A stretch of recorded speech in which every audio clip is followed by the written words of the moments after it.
sure everybody's hitting that like.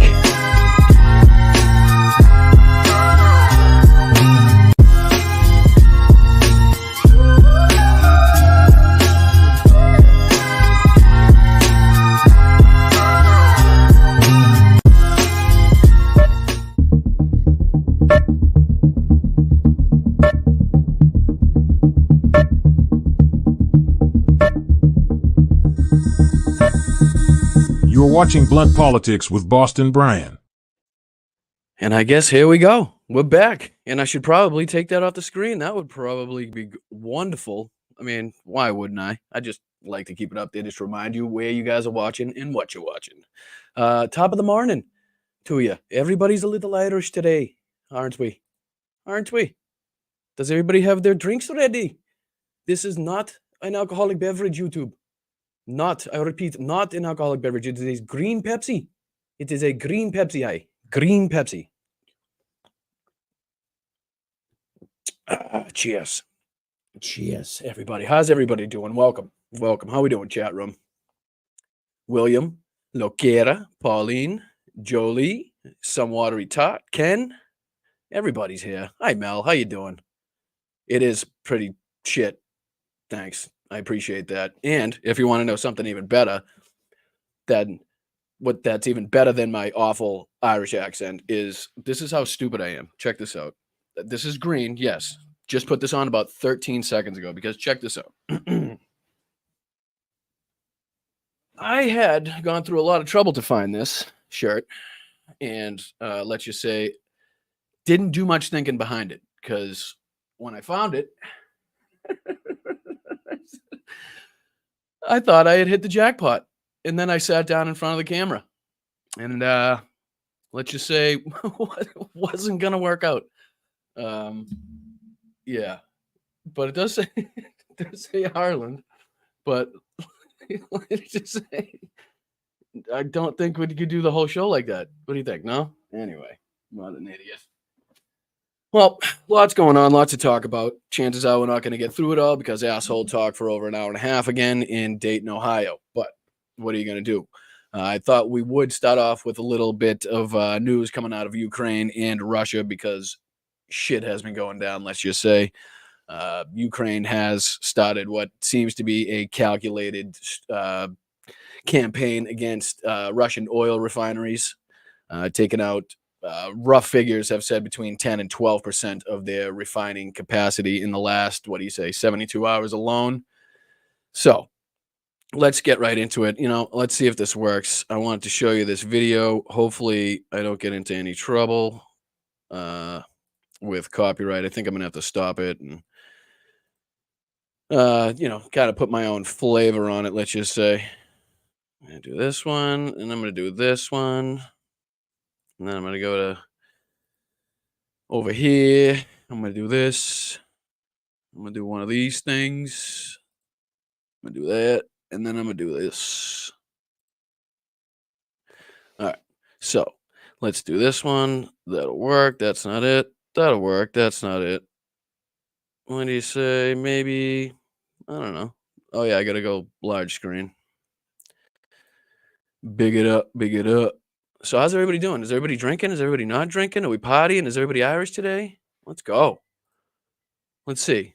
Let's see. I'm doing this one. I'm going to try. Look, we've seen a lot of people build their stream live on, while everybody's watching. And I guess that's what's going to happen here because I'm shit, let's just say. At the technical side of this, I'm just terrible.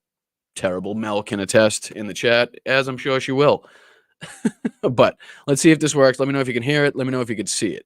So this was yesterday. Came out yesterday. Ukrainian front, day 750.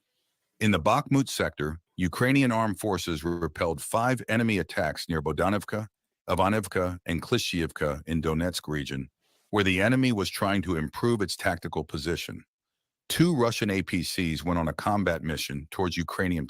You can see already the title of this. Today, Ukrainians hit 3 refineries that process almost 10% of Russian oil. Day 750 of the war. I just want to go through a little bit of this, give everybody a little heads up, fill everybody in on what's been going on over there because It's been happening fast. It's been happening quick, and there's not much the Russians can do about it. I mean, when you have Ukrainian drones, slow, loud drones, as you can see on some of the videos, they're not really fast. They're not really quiet. I mean, they know they're up there, and they can fly over Russian territory for 24 hours or more at some points, and to be able to strike an FSB building or oil refineries at will is astonishing. But just goes to show that the Russian air defenses aren't very capable of taking this kind of attack on, which is a good sign, which means I think Ukrainians are starting to see a little bit of a weak point that they can exploit. Yes. Hi, Danny. How are you? What's going on? Hi, Jess. How are you? Hi, Nanette. What's going on? John G. Everybody's in the house today. Let's go. Let's go. All right. Let me know you can hear it. Let me know you can see it. That's the most important part. In positions. But the first vehicle hit a mine, and the assault ended for it in the infantry inside. The second vehicle continued on its way, but after traveling less than 200 meters, it also hit an anti-tank mine. I mean, right off the bat, what do you notice? I mean, the craters around this road here are just incredible. I mean, it's pretty clear to me that both sides have these exact coordinates zeroed out. So for anybody to be driving along this road means they're at least desperate or trying to exploit roads that they haven't exploited in a long time, thinking that the Ukrainians wouldn't notice, and they did notice.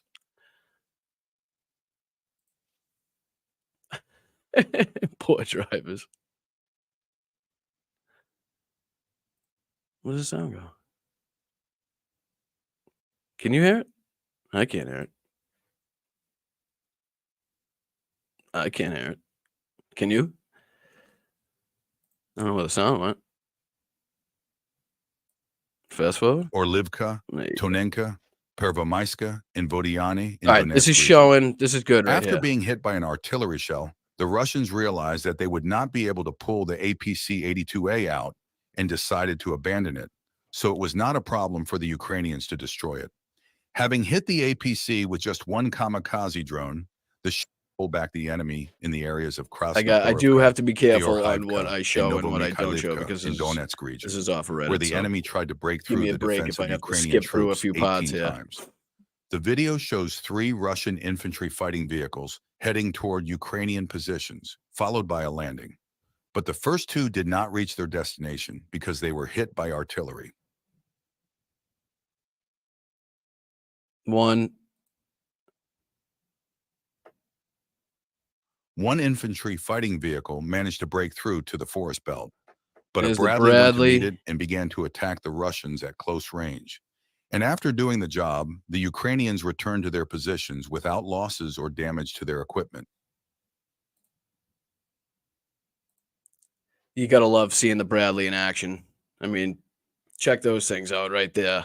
I mean, I know you can't. It's in night vision, but you can see this thing is just blasting away at what seems to be another APV. It's hard to tell from here. Hey, Mark, how are you? Take the sound off because I know there's copyright. He's blasting away at where he thinks the people might have fled to. Maybe I should probably hold on. I'm dying to show you guys exactly what's going on in the war, and I think that's the problem. Meanwhile, Russian troops fighting in the Skald of Ukraine have entered the territory of Russia. YouTube is pretty. I'll go back to this one. YouTube is rather, let's say, sensitive on what you show them, and it's kind of it's hard to know what you can and cannot do. What the hell is this now? Where'd that one go?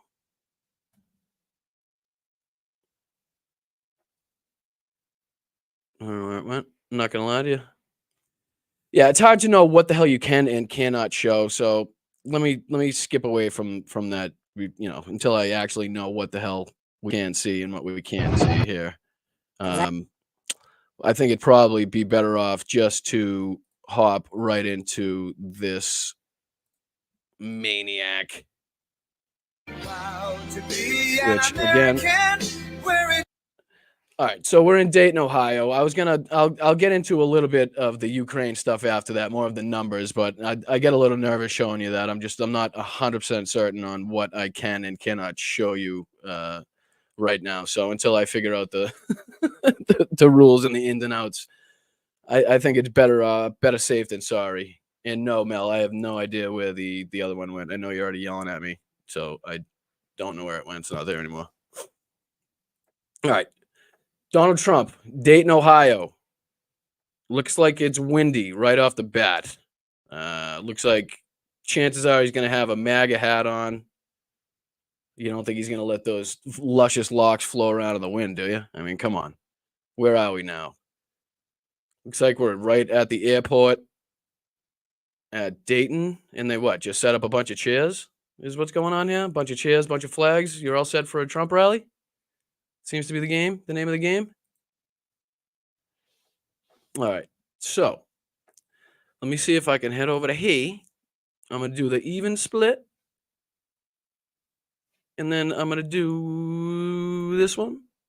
And then we're going to check this out, even though that's not the one. There we go. Let's go. All right. Yeah. So he seems to be at just the Dayton airport is what the hell I'm getting. Looks to be a seriously windy day, which means he's probably going to complain once or twice about the teleprompters, is my guess, if he uses a teleprompter in this one. Obviously, not many people at this event, as you can tell. Check this out. Just seems to be a bunch of folded chairs set up literally at the runway of the airport. Like, what the fuck? Is this what he calls a Trump rally nowadays? Oh, actually, you know what? This is for the guy running for Senate in. Yeah, right, exactly. Doesn't even want to get off the tarmac. That's too funny. That's too funny. Now they're bringing the Trump rallies to his plane. All right, let's see what the asshole has to say. Let's see what he's got to say for himself.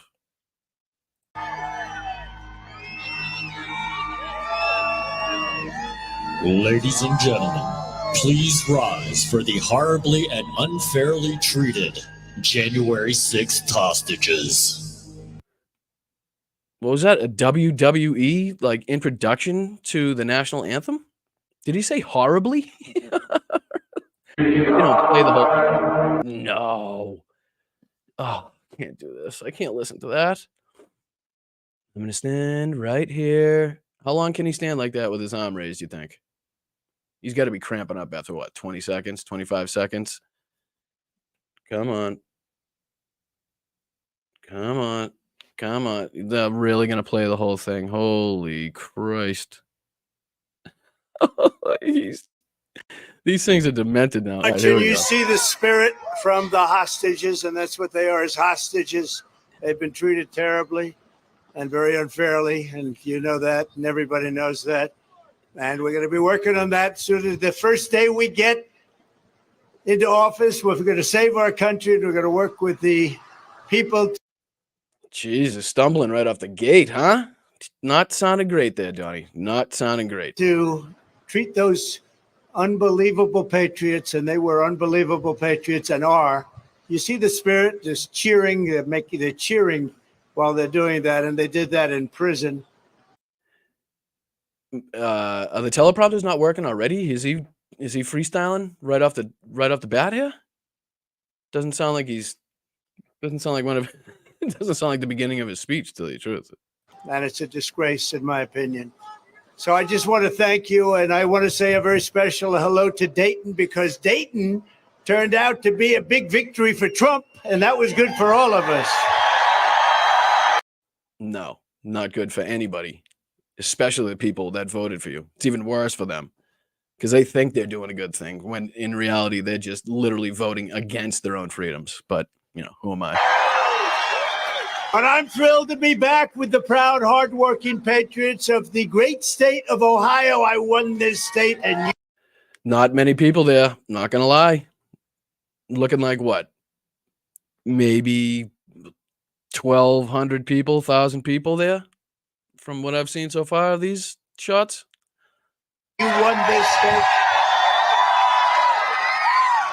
But before going any further, I want to express our love for everyone touched by the terrible tornadoes Look at that. You can see the teleprompters moving. You know, you know he's not happy.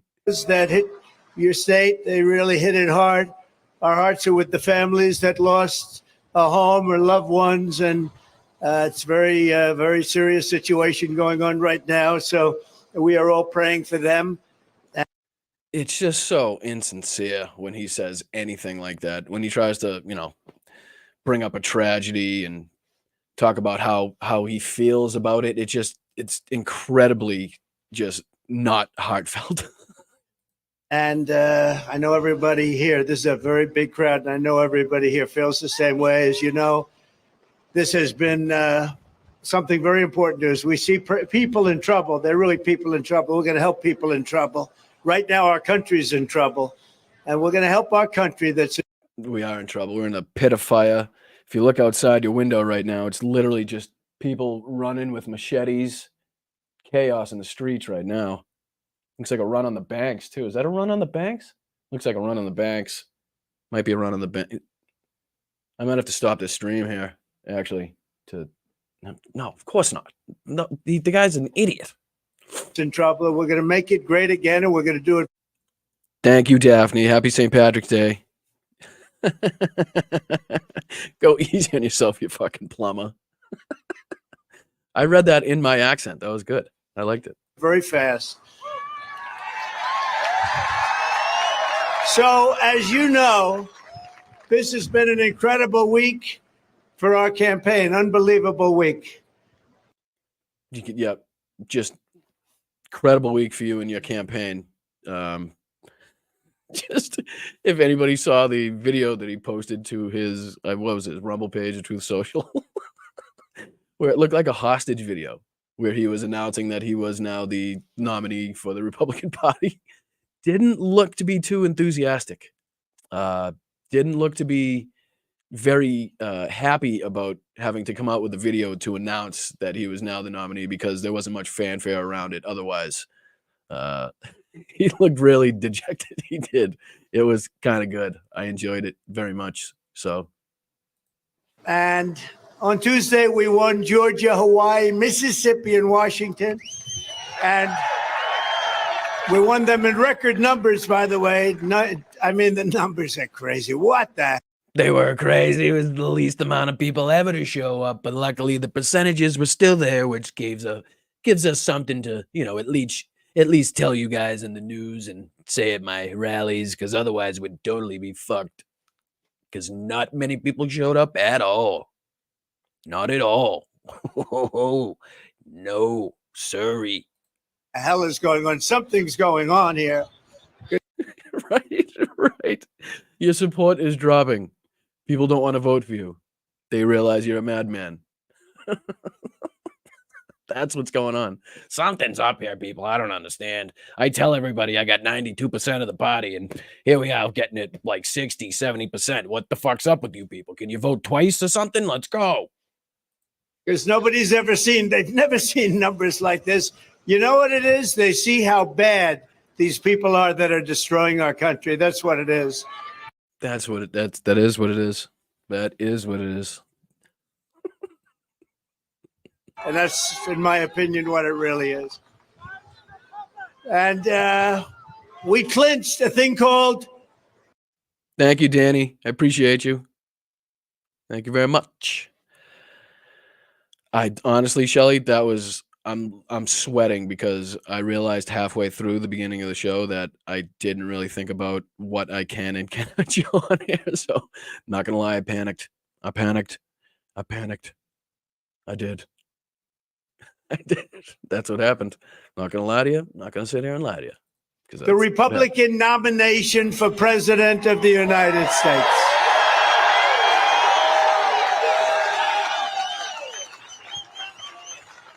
And to all Republicans, independents, and disillusioned Democrats, of which there are many, I invite you to join.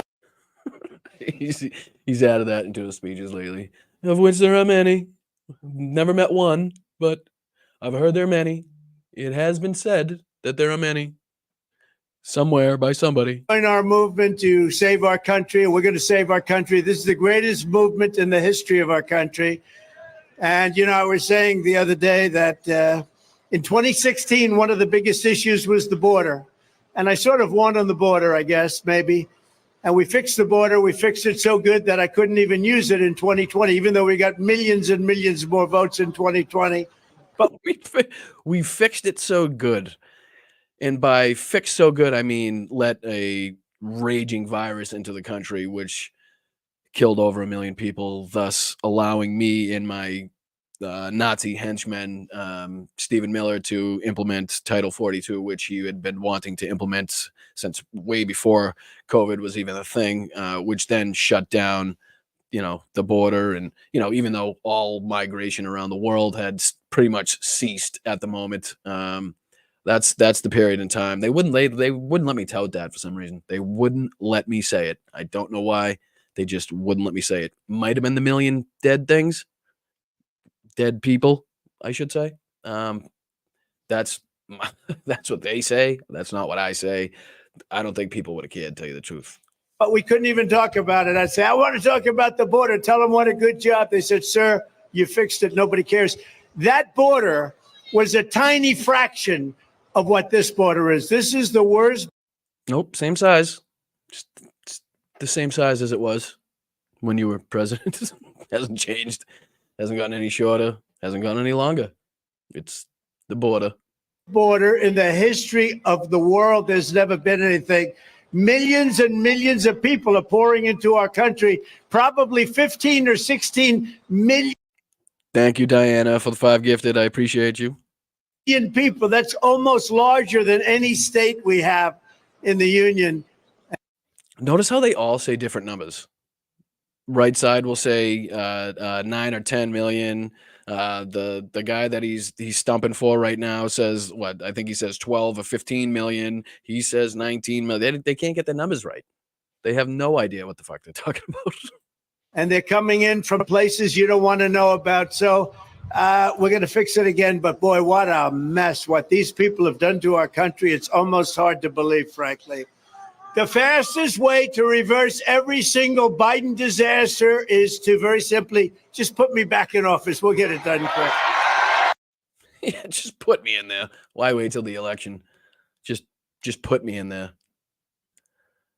Don't vote me in there, democratically. Just put me in there, and then we'll fix everything.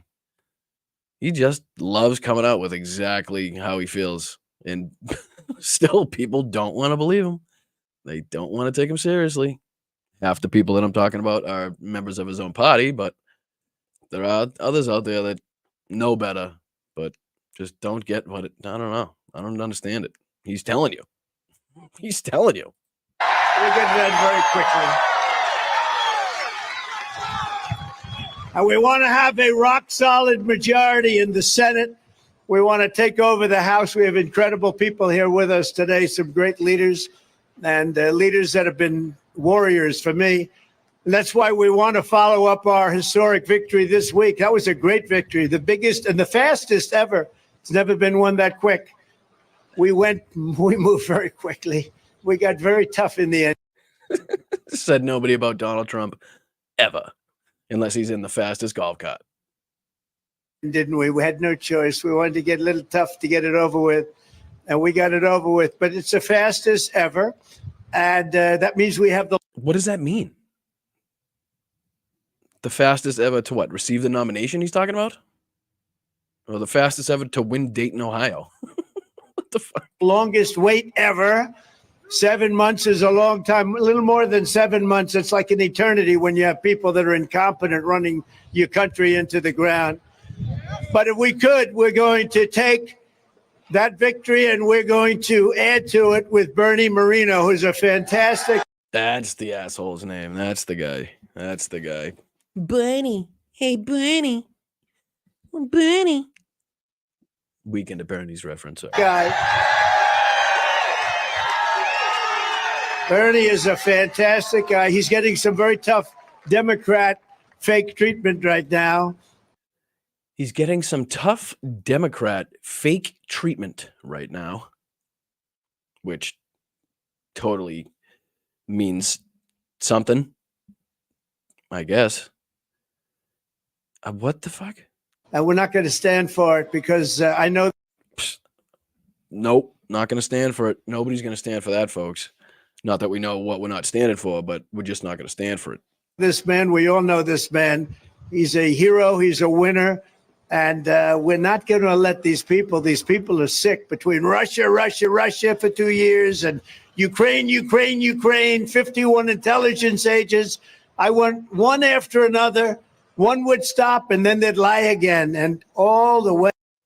Yes, nothing to do with you or your activities or the lies you told or anything to do with that. It's just everybody else decides to lie and everybody else wants to make things up about you. Is, you know, where there's smoke, there's fire, brother. Where there's smoke, there's fire. Way to where we are right now, where we're leading Biden by numbers that nobody's ever seen before.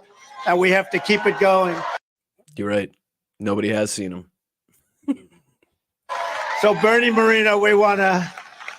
Where is Bernie? Is he around here? There he is. Yeah, that's good. That's good. He's doing a stump speech for Bernie Moreno. Not only does he probably speak about him for about maybe 3 minutes out of an hour and a half, but he also has no clue where he is in the crowd. That's good. We're doing well. Good start here, Donnie. Bernie. And a great family. And Max, we love Max. Max was with me for 4 years, our great congressman. And Bernie, I heard you're doing really well. I heard you had a great poll today. You got to win, Bernie. Don't leave. Bernie Burrito. Not a bad one. Not a bad one. Leave me alone. Don't leave me alone, Bernie. But Ohio needs to defeat your horrendous. Don't leave me alone, Bernie. Why? Got to win, Bernie. Don't leave me alone. Don't leave me alone, Bernie. But What? Don't leave you alone, Bernie? Ohio needs to defeat your horrendous radical left Democrat, Senator Sherrod Brown, who pretends he's my best friend. He pretends he's my best friend until he. Sherrod Brown's a Democrat, correct? Moreno's confronting questions about the existence of a 2008 profile seeking men. Oh, yeah, he called it a prank, right? If I'm not mistaken. I believe he said a friend set it up as a prank, which, you know, to each his own, but it was a long, long time ago. He gets in and then he goes radical left all the time. You know, if you listen to his commercials, he sounds like he's running with Trump. He's not. He's not. Now, I agree with the president on borders. I like the president on the economy. And if I like him, I think he's great. He's not with me. And the day he gets out, he votes with Biden all the time. And if you vote with Biden, this country is finished. I'll tell you right now. Typically what Democrats do, vote with Biden. What's up, Robbie? Slacks in the house. What's up, brother? Appreciate you, as usual. Happy St. Patrick's Day. And we have to elect Bernie to get in there and to seal our border, stop inflation, crush the deep state. We started that when we got rid of Comey. Which is strange because isn't Moreno the guy that was born in Venezuela? Or I think it was Venezuela, right? Correct me if I'm wrong in the chat. Pretty sure it was Venezuela. I don't know how long he spent in Venezuela after that, but I'm pretty sure he was at least born there, which would at least make you think he'd understand and have some sort of empathy and compassion towards the plight of the people also making a trek or a journey. Drill, baby, drill, and prevent World War III. And remember this, Joe Biden is a great threat to our democracy. He's a tremendous threat to our democracy. His incompetence is the number one reason. Also, he uses... Imagine anybody thinking that Joe Biden was the threat to democracy. After everything we've learned through through the Republicans' investigations and, Smirnov going to prison, Russian propaganda, no facts, no evidence. The investigation's been going on for years. Comer coming out with maybes, possiblies, maybe, so's, it could be, We'll look into that. We're hoping. Luckily, we do have the evidence that nobody will ever come out with ever, because it would help. It's like the evidence for the election that nobody seems to be able to produce that would just prove every single one of their cases. But nobody can put their finger on it. Nobody can quite come up with that one piece of evidence. The Justice Department, the FBI, to go after his political opponent happens to be me. How are we doing? And he's Me.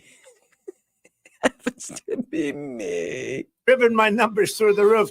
Do it one or two more times. How about a couple of more indictments, Joe, you dumb son of a... dumb son of a... Oh, come on. Don't puss out. Say it. 666 watching. Just had to point that out.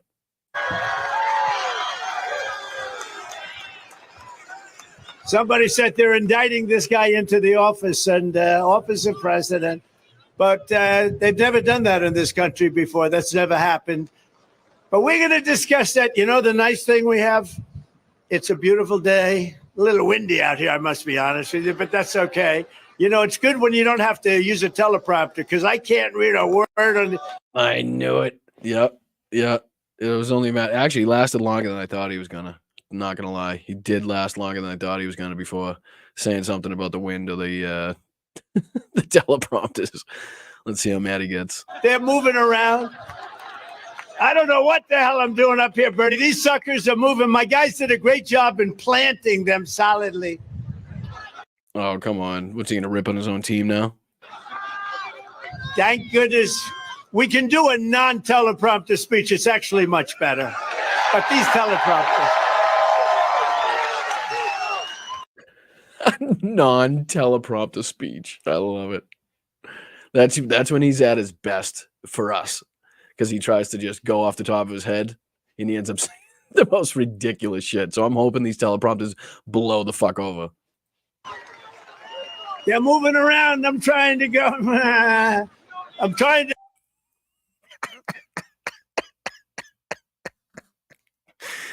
Oh, I'm trying to go. Hit me with that again. They're moving around. I'm trying to go.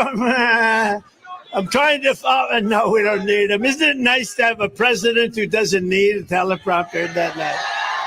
These suckers are moving around. Great job, fellas. I appreciate it. But if you don't need them, stop bitching. with your vote, we're going to take back the Senate. We're going to win Ohio. He goes back to reading off the teleprompter. The fuck? In November, we're going to win by a lot. You know, we're up like 16 or 18 points. I saw one. We're up 20 points in Ohio. And we're going to look at crooked Joe Biden and we're going to say, Joe, you're fired. Get out of here. You've done a terrible job. You've done a terrible job, Joe. You really have. I'm not liking the way you're running this country. You've done a terrible job. Just terrible. You've done a terrible job. You've been a terrible president. He's a terrible. Does he think that's like strong and forceful? Is that supposed to be like a? Is that supposed to be his alpha man showing through? Terrible. He's the worst president we've ever had. There's never been a president so bad as this guy. There's never been anything like it. There actually was. The guy just before him, actually. Just before. Incompetent. He's crooked. He doesn't know what the hell he's doing. Can't walk off a stage. Can't put two sentences together. He's a disaster for our country. You know, I say it a lot. I used to say 5 words. You do. Doesn't make any fucking sense, but you do say it a lot. Presidents, right? Now I say, if you took, and I say it, and I think I could go up further. What do you think? Another 3 or 4? Add another 3, 4, or 5? Fuck it. Make it 10. Make it 25 presidents. Still not going to make any fucking sense to anybody but you. If you took the 10 worst presidents in the history of our country, put them together, they will not have done the damage to our country as this incompetent, crooked guy has done to our country. Literally, by almost every metric, our country is doing an incredible job right now. I don't understand where the hell. Like, give me what. Notice how he doesn't come out with any metrics. You know what I mean? He doesn't talk about GDP. Doesn't talk about the stock market. Oh well, he might talk about the stock market and how it's only because people think he's going to be reelected, which is why that's doing well. Which is again just asinine for anybody to believe. And that's what he is. And to be honest, I treated him with more respect than I do now. I don't treat him with respect because he did this weaponization thing with the DOJ and the FBI. Because he did this weaponization thing with the DOJ and the FBI. The DOJ and the FBI doing their job. Totally separate from the office of the President of the United States. Raided my house. And once he did that, I said, well, I guess that game is over. Nobody thought it was possible.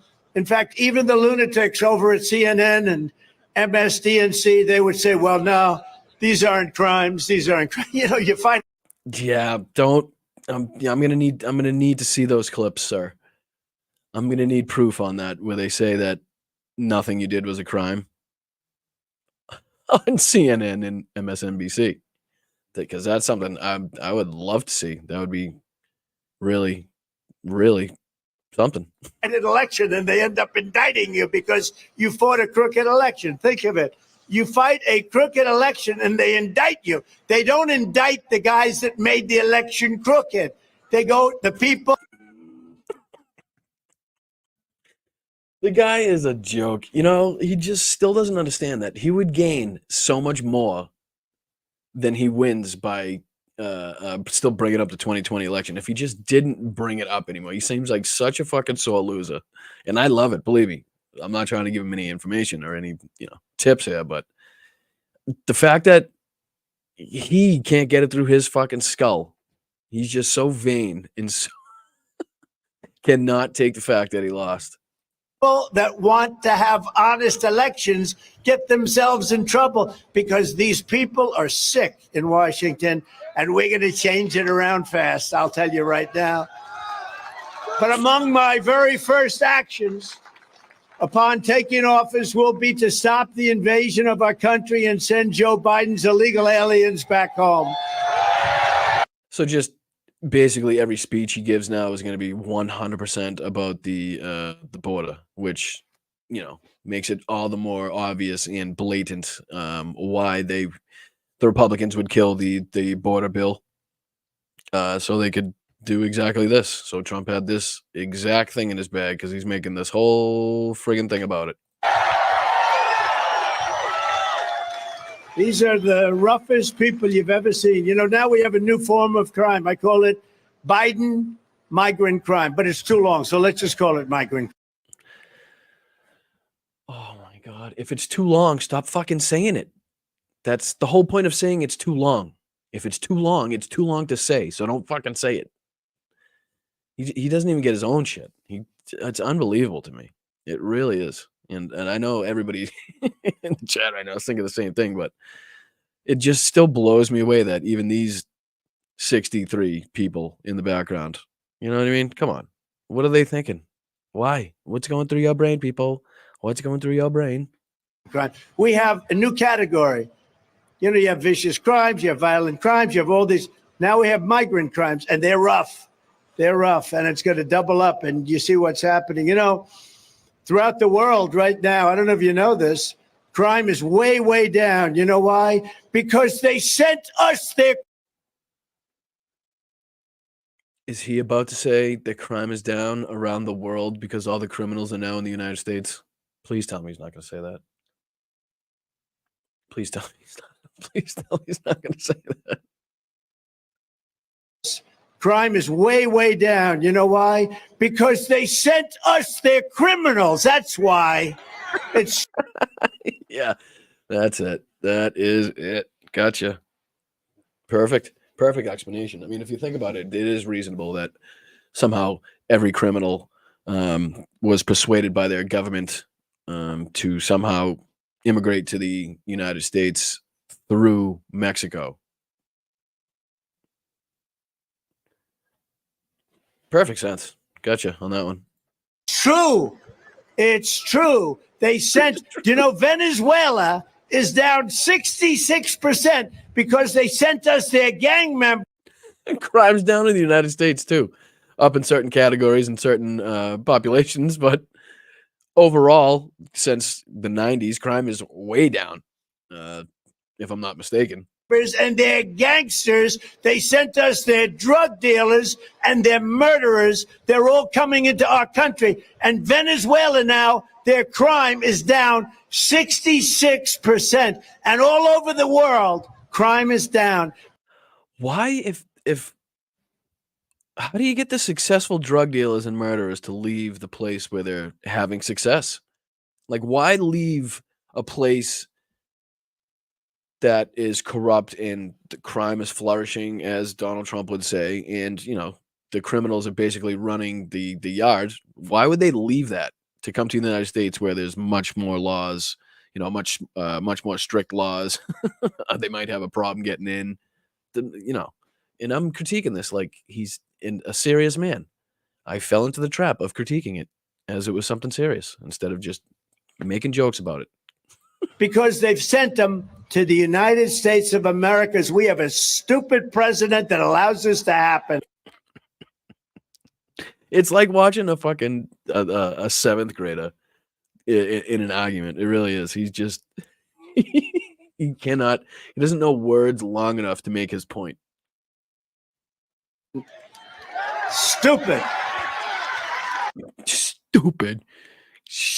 Biden. He's stupid. I don't like him. He's just a stupid Biden.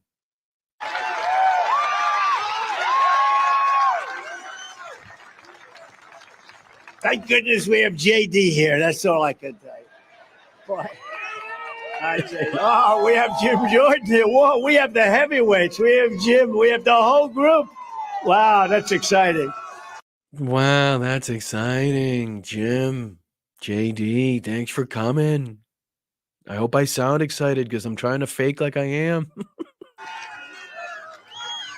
Now, Jim Jordan doesn't mind the fact that they've sent us all their murders. He's very liberal. You know that. He thinks it's what. No, you know what? I'm looking at JD. I'm looking at these guys. They're like seething as I talk. There's a lot of things Jim wouldn't mind. A lot of things Jim wouldn't mind. He wouldn't mind if you never brought up the fact that,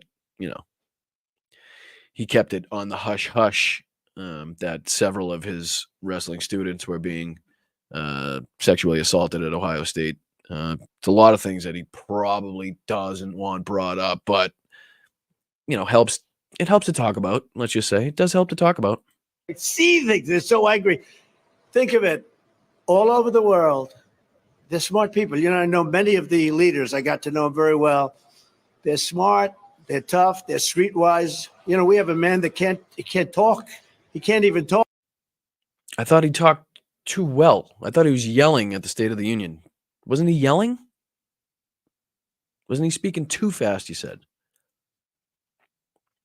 So is he not speaking fast enough, or is he speaking too fast?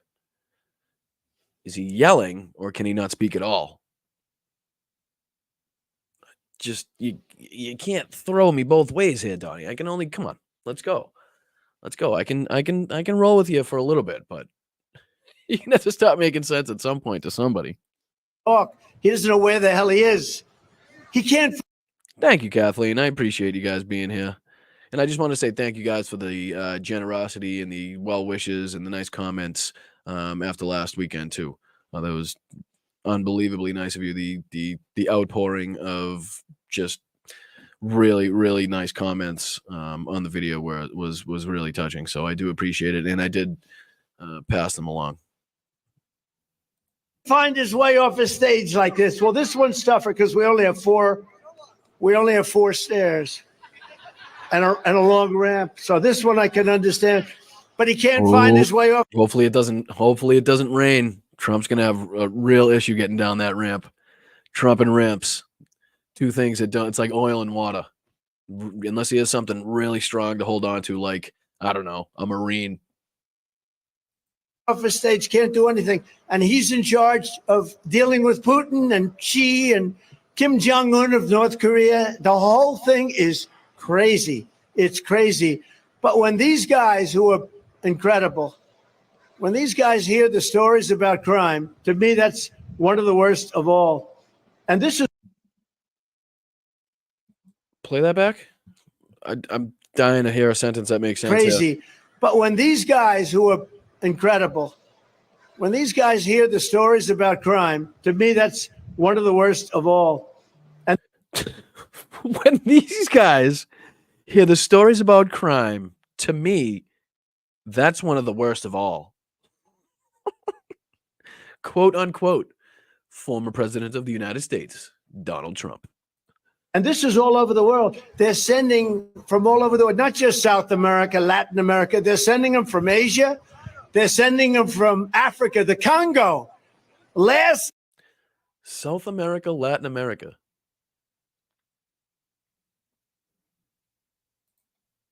From Asia. They're sending them from Africa, the Congo. Last night, 22 people are. Last night. What's he got his own cameras down there at the border? What's he got his own fucking cameras last night? Oh my god. What's he got, like inside men down there feeding him information?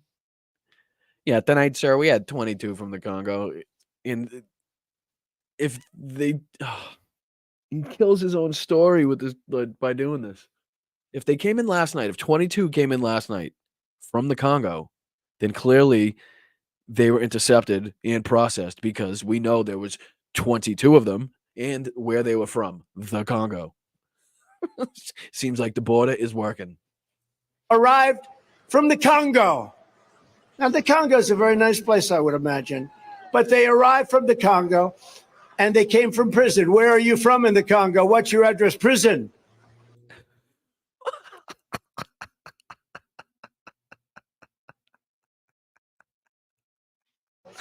And they came from prison. Where are you from in the Congo? What's your address? Prison. Now, these are rough people. They come in. They must be rough people. If their address is prison, must be rough people. From Africa. They're coming from Asia. They're coming from the Middle East. Oh, They're coming what's from Verbasia? Africa. They're coming from Asia. They're coming from the Middle East. They're coming from Yemen, all over the place from Yemen. I thought we were is bombing Yemen. Verbasia? Here was, Hold on. they're coming from Africa. What is Verbasia? Prison. Now, these are rough people. They're coming from Africa. They're coming from Asia. They're coming from. I come from Verbasia. We like a Verbasia. You like a Verbasia? I'm a big fan of Verbasia. You come from Verbasia. Rough people. They're coming from Africa. They're coming from Asia. They're coming from the Middle East. Verbasia. Like, I can't laugh too much this week. It takes too much out of it. It takes too long. They're coming from Yemen, all over the place from Yemen. I thought we were bombing Yemen. Here we go with the bombing again. You could solve. I know. It's fucking protecting those shipping lanes again. Fucking United States. Here we go. Making sure everybody gets their goods and shit because otherwise people would fucking lose their marbles. That whole problem with a phone call if they respected you. But they have no respect for this guy. They have no respect for him whatsoever. Yeah, Russ. Only the best words is right. Verbasia. They come from Verbasia. Hey, guess where they come from? They didn't near come from Beja, right? That isn't that like a Jeff Foxworthy skit? The words that you can use, the words that you could, as Trump would say, interpose together. Ain't there people down there come from Beja? That sounds to me like a Jeff Foxworthy thing. Down there, all them people down there coming from Beja. Viktor Orban, the prime minister of Hungary, very tough man, probably the toughest guy. Hungary, not Hungary. Hungary. Also, how's it going there lately with them? Seems like they're paying a lot for shit. Is frankly toughest in Europe. A lot of people don't like him because he's tough. He says, I don't want to have criminals. No, they don't like him because he's a fucking wannabe dictator. He's a homophobe and an anti-Semite, and all those wonderful things that don't make a great leader. Which is, I mean, obviously why you like him so much and have him at Mar-a-Lago and CPAC and all the other events that the GOP can have him at. Anybody that sane people hate, the GOP has to love, just for the mere fact that sane people dislike him or her. In my country, if that's okay with you. They asked him, what's going on with the world? What's happening? This is 3 weeks ago. They interviewed him. What do we do? Somehow he's been telling this same story for 2 months, but it just happened 3 weeks ago, because time and space don't have an effect on Donald Trump and his great words, apparently.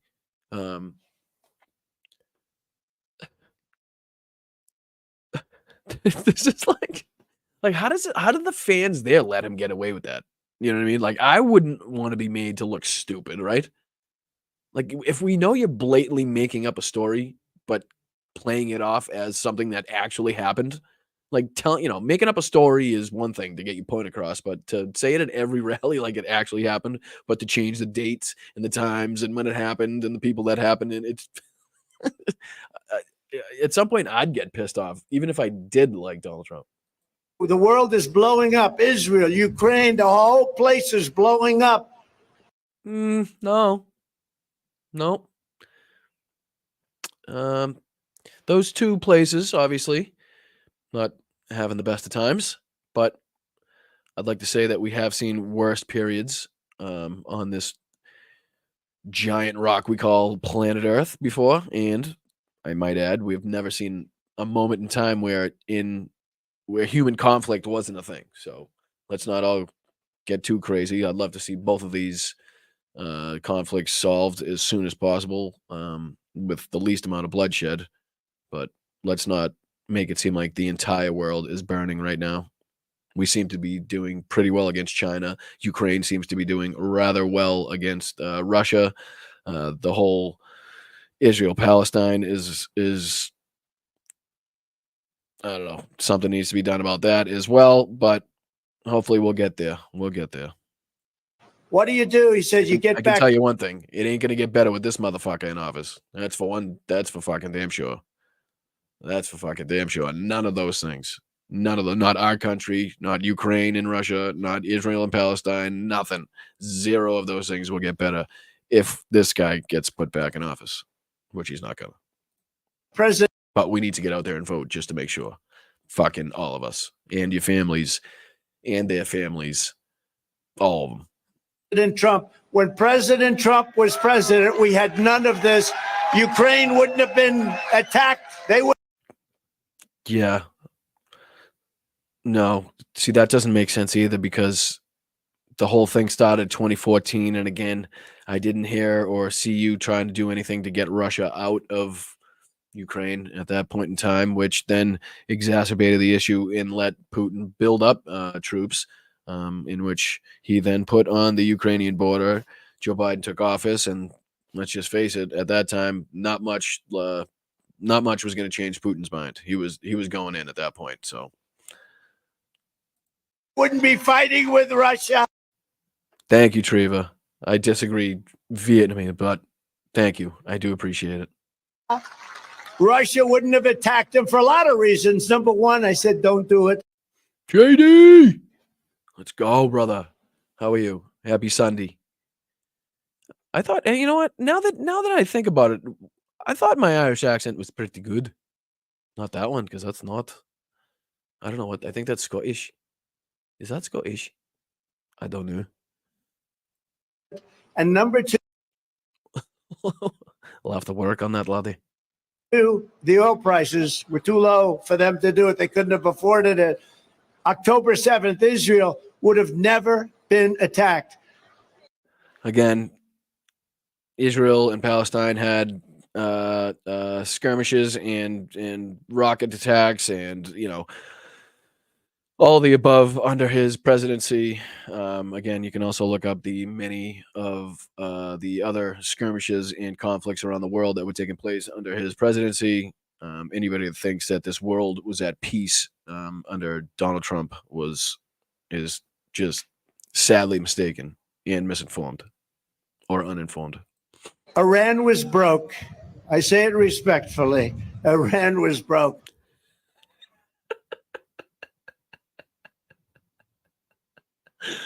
Oh shit! It's dangerous that Mel has the ability to put the fucking comments up. It's dangerous. They had no money because they weren't allowed to sell oil. I told China, if you buy 1 barrel of oil from Iran, we're not going to do business with you. We're going to put tariffs all over the place. We're going to raise your tariffs to. We're going to put tariffs all over the place. You'll never be able to see them or find them. We're going to hide them. You'll never know. They're going to be around next corner. You won't even know about it. They're going to pop up. Be a tariff. There's a tariff right there. 100%. I already raised them to 50%. We took in hundreds of billions of dollars from China. No other president took in 10 cents. other president took in 10 cents from China, not 10 cents. We took in hundreds of billions of dollars from China and others. He still has no fucking idea how tariffs work. He has no idea. Unbelievable when I see it going. But I got to know all these people. They're very smart, very streetwise. And I would do the same thing. If I had prisons that were teeming with MS-13 and all sorts of people that they've got to take care of for the next 50 years, right? Young people, they're in jail for years. And if you call them people, I don't know. Thank you, Sylvia. Whatever it takes, we need to be certain that Trump never sits in the Oval Office again. A fucking men. You call them people. In some cases, they're not people, in my opinion. But I'm not allowed to say that because the radical left says that's a terrible thing to say. They say you have what's to he say saying that now? people. I don't know if you call them people. In some cases, they're not people, in my opinion. But I'm. Oh, he wants to call them animals. That's what's going on. Is that what I'm getting out of this one? Let me see. Is that what I'm getting? I had prisons that were teeming with MS-13 and all sorts of people that they've got. Just again goes to show you what a fucking shitty human being he is. That if he had the ability to empty out the United States prisons into another country, he would do so. You fucking madman. To take care of for the next 50 years, right? Young people, they're in jail for years. And if you call them people, I don't know if you call them people. In some cases, they're not people. Yep, that's exactly what he wants. He wants to call them animals. In some cases, they're not people. He might just call them animals right here. In my opinion, but I'm not allowed to say that because the radical left says that's a terrible thing to say. Oh, he's going to be good. He's going to be good now. Seems like his handle has got to him. Yeah, sir, maybe tone it down on calling the asylum seekers animals, sir. With tears in my eyes, sir. Please, sir. They say you have to vote against him because did you hear what he said about humanity? I've seen the humanity, and these are bad. These are animals, okay? Fucking hell. He said it anyway. Why'd he go through that whole rigmarole of saying that he wasn't going to say it if he just fucking said it anyway? Good Lord. His advisors right now are pulling a fucking Trump lawyer like, oh, come on. We fucking told you not to say that for 25 minutes before this speech. Don't call them animals. Don't call them animals. What'd you do? Call them fucking animals. But I'm not allowed to say that because the radical left says that's a terrible thing to say. They say you have to vote against him because did you hear what he said about humanity? I've seen the humanity, and these are bad. I've seen the humanity in these humanity, in the humanity, in all the humanity. I've seen it in the humanity. But when you've seen the humanity come into the humanity, you got to have humanity in this humanity. These are animals, okay? And we have to stop it. We can't have another Lakin. We have so many people. We have so many people being hurt so badly and being killed. They're sending their prisoners to see us. They're sending their prisoners to see us. Can I get a specific prison, please? You want to just can you give me a specific prison? Any one of them? If they're all doing it, it shouldn't be that hard to give me a single specific prison that you know for a fact is dumping their prisoners into this country. Because this is ridiculous. I mean, is that why you can only bring up one example of this taking place? And they're bringing them right to the border, and they're dropping them off, and we're allowing them to come in. And these Right. Because nothing, we all know the most malleable people and the people that you could just, stick in a truck and ship them anywhere you want without any pushback is going to be MS-13 gang members because they're just, known for being peaceful and going quietly and letting you drive them to the border, drop them off in the middle of nowhere. Makes, again, total sense. Can't believe we didn't think of that one. are tougher than anybody we've got in the country. These are hardened criminals, and we've got hundreds of thousands of them. And we're not going to. Brian, he seems awfully afraid of pissing off the left. I don't know. You'd like to think that, but he just ended up saying the same thing anyway. I mean, he just called them animals. That's damn well what his people told him to stop saying, and what he was saying that the left was saying that he can't say. Especially the poisoning of the blood of the country, calling them vermin. Now he's calling them animals. I mean, it's not much different. I don't think he's under any illusions or any care that he's going to piss off the left. To take it. We're just not going to take it. They are destroying our country. I'm telling you, he's the worst president. I mean, this is basically scorched earth. This is Trump going scorched earth. This is him spending what is, I don't know, already 20-something, his first 20-something minutes on immigration, just hammering a problem at the border that he's pissed off that the media and his actually Republican Party isn't speaking about as frequently anymore, or with as much fervor. Let's say, not seeing it much on the news like you were when the border bill was coming through. So I don't think he likes that. So which means he's going to make his whole speech about it and try to keep it in the news. President we've ever had, and the most incompetent president we've ever had, and he's also the most crooked president we have ever had. Now, other than that, I think he's doing an excellent job. Do we agree? Other than that, quite good. Right, JD? Those few things. He's incompetent. He's crooked. Did you guys hear that? What were they yelling? Other than that, I think he's doing an excellent job. Do we agree? Other than that, quite good. Right, JD? Those few things. He's incompetent. Trump's the best president we had. I'm going to yell that out. Not too many people yelling out at this. Either that, you just can't hear him because it's too windy.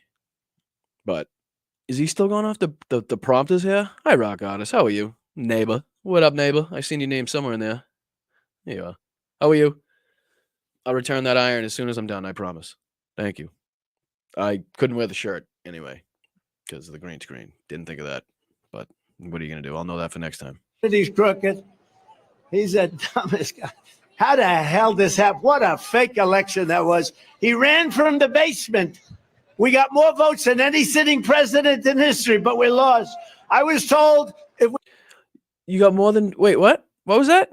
You got more votes than any other sitting president. I'll accept that. I got that. What was that? What was the part after hell that? This happened? What a fake election that was. He ran from the basement. We got more votes than any sitting president in history, but we lost. He ran from the basement. We got more votes than any other sitting president in history, but we lost. Can we hear that again, please? That was good. How the hell this happened? What a fake election that was. He ran from the basement. We got more votes than any sitting president in history, but we lost. All right, that's got to be a clip somewhere. That's not going to go too well in court. Sir, did you say you won the election? Yes, Your Honor, that is what we argue. Can I play this tape for you of you saying that Joe Biden ran from the basement, you got more votes than any other sitting president in history, but you lost? Oh, shit. I was told if we got 63 million votes, we couldn't lose by Fabrizio, great pollster, John McLaughlin, great pollster. Well, clearly they're fucking shit. If they told you that you could get 63 million votes and win, you got 75 and lost, time to get new fucking pollsters. Maybe. Sir, if you get 63 million, you cannot. We got 75. We got much more than that. They report almost 75 million. They report now. Now it's they report. Who's they? Who the fuck is they? They report. Not 63, 75. We lost by a whisker, just a whisker, with their mail-in. Big fucking whisker. I know there's arguments to be made that it was a certain amount of votes and a certain amount of states, but overall, ballot hoaxes.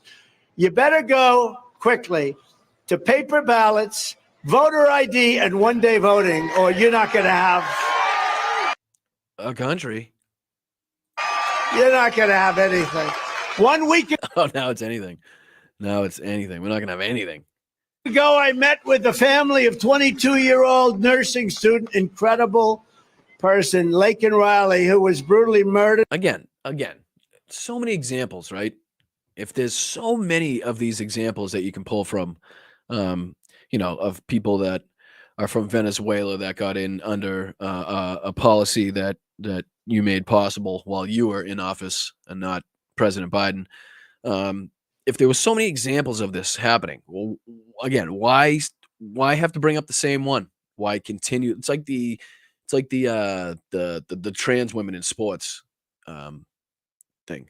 If there's so many of these examples that you can pull from, it's happening. If it's so widespread, why do we hear about the same fucking two examples over and over and over? Like Hunter Biden's laptop, Hunter Biden's hard drive. What the fuck? So much information on that thing. Such a plethora of information and evidence towards the illegalities of Joe Biden and Hunter Biden. Why do we see the same 7 nude photos? Why do we hear about the same fucking 3 emails? It's not linking up here. Not linking up. In Georgia last month while out on a morning run. She was so badly beaten up, unrecognizable. Can you believe? Oh, fuck off.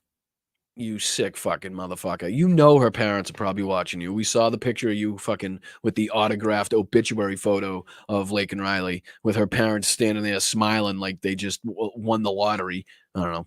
Just a fucking weird scene altogether in my eyes. He even left the Sharpie attached to the fucking picture. The whole thing is just fucking sick in my eyes. But anyway, these people are probably watching you. Yet you're gonna sit here and talk about how she's like dismembered and disfigured, and it had to be closed casket. Like, give the fucking people a break. Like, have some fucking compassion. Leave it. He does. The same way he talks about the soldiers that were harmed in the Afghanistan withdrawal, talking about how they were obliterated in their faces, and like, why do you have to make it so fucking graphic? You know what I mean? He has some, like, you're right, some sick fucking twisted love of describing the most hideous injuries, like nobody's listening. Laken's killer was set loose into the United States through Joe Biden's program of releasing military-age males into our communities after they've illegally crossed our southern border. No, not what happened. Not what happened at all. Not what happened at all. And again, people can look it up. Again, something that Donald Trump put into place was he halted the deportation of around 200,000 Venezuelans, which thus kept them in the country, thus allowing any one of them that committed a crime would go under, Donald Trump's watch, if we wanted to play that game, which us on the left don't care to play. I think it's disgusting to single anybody out, considering all groups, all races commit crimes. And last time I checked, the people that commit the most crimes look like me. And that's what happened. That his animal came in. Laken Riley would be alive today if Biden had not unleashed a savage attack on America. And that's what he's done. But instead of apologizing to Laken's family, Joe Biden apologized to the killer for calling him illegal. Well, Joe Biden literally gave time at the State of the Union address for Laken Riley. Did he mess up her name? That's for you to decide. I don't know. It's hard to tell. If he messed up her name or if he just said it fast, it's hard to tell. I'm not going to go either way on that one. But literally held up her picture, sent his sorrows, gave his compassion, sent his condolences to the family during the State of the Union. Didn't describe her injuries in some sick, sadistic way. I think it's an honest mistake if he were to get the name wrong anyway, to tell you the truth. I think he's got a lot on his mind, especially at that moment in time, especially being late to the State of the Union, especially rushing to get there after the protests, especially after walking down and shaking everybody's hand. A lot going on in that moment in time, especially when it was Marjorie Taylor Greene that really prompted the situation by yelling out like an asshole. I shouldn't have done that. Oh, I'm so sorry. I shouldn't have called him illegal. Oh, I'm so sorry. I'd like to. Yes, again, because there's no such thing as an illegal human. You may have broken the law. That doesn't make you yourself illegal. Doesn't. Just not a thing, really. No, not in my eyes. To apologize to the killer. He's more concerned with the killer. He couldn't even pronounce her name right. He's more concerned with the killer than he is with Lincoln. And again, him apologizing for that had nothing to do with the killer. It has to do with the group of people on the whole, because it's not fair for him to dehumanize an entire group of people because of one monster's actions, which is why he apologized, which was only prompted by a question from a reporter. It's not like he came out and had a fucking press conference in which he only apologized for calling the person illegal. He was asked a specific question by a reporter, answered the question, and that's what you're getting from it. And that's the problem. They're more concerned with criminals than they are with the people of our country that built our country, that are keeping our country afloat, because that's all. With the policies they have, all you can do is keep it afloat. And you'll be lucky if you do that. And let me tell you, 7 months is not a long time in one way. In another time, it's eternity.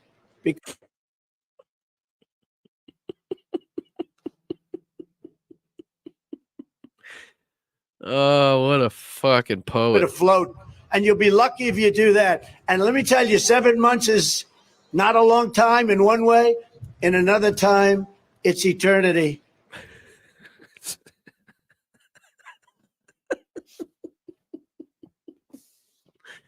You're right. It is. 7 months is eternity in another time. Because these guys can do damage like nobody's ever. I don't know. They either hate our country or they're grossly incompetent. When is our country going to shit? Okay. Joe Biden's first term's coming to an end here. We're nearly there. When is the country exploding? When is it just going to erupt in a fireball? Because if it hasn't happened yet, if it hasn't happened by now, he hasn't gotten rid of Thanksgivings. He hasn't gotten rid of fucking proms, First Holy Communions. He hasn't closed the churches yet.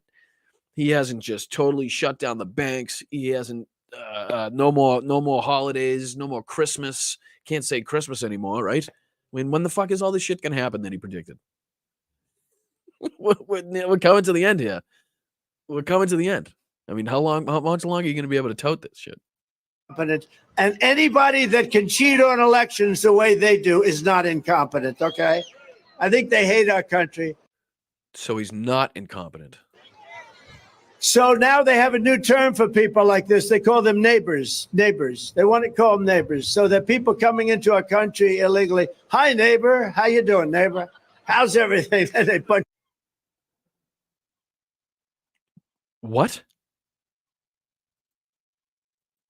For people like this, they call them neighbors. Neighbors. They want to call them neighbors. So that people coming into our country illegally. Hi, neighbor. How you doing, neighbor?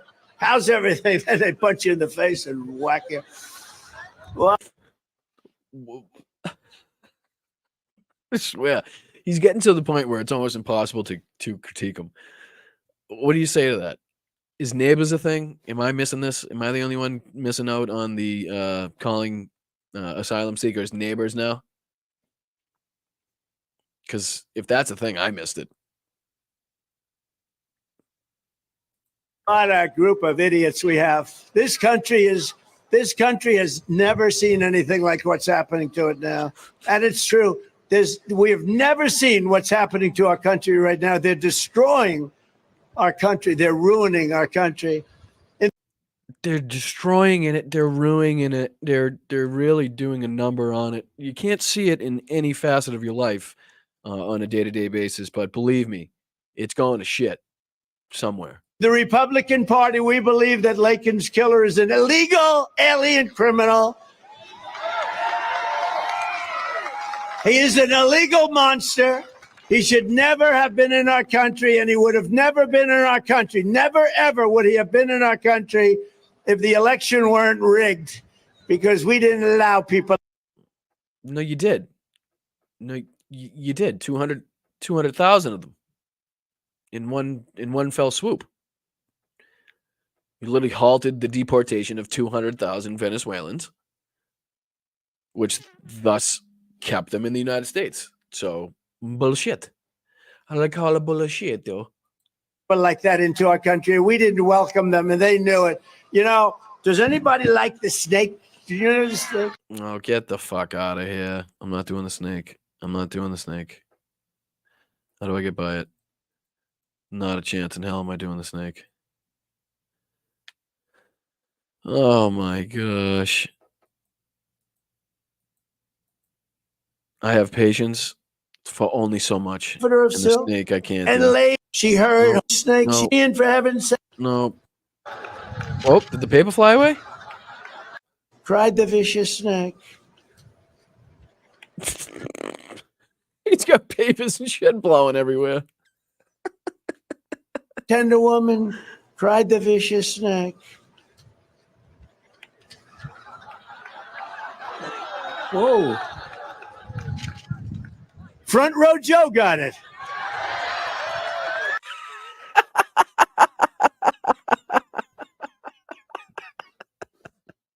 He's really amazed by that. The front row Joe got it. All this time they've been following me just so they can catch my speech. What do you know? Look, I can't believe it. You're unbelievable. They've come to 127 rallies. I don't know what the hell they do, but they must have a lot of money because there's a stand-up front row, Judge. I can't believe it. And that play, it fell right at, look at it, fold up. No, it wasn't a plane. Was he about to say a plane? I can't believe it. And that play, it fell right at, look at it, fold up. That's incredible. There's nobody more deserving of it than you guys. You guys are amazing. Thank you. It was a fucking piece of paper, pal. Blew away in the wind. He's like he's never, like you just saw the fucking what's the Christmas movie there? The Polar Express come out of the clouds. He's astonished by it. Very much. This is number 127 for them.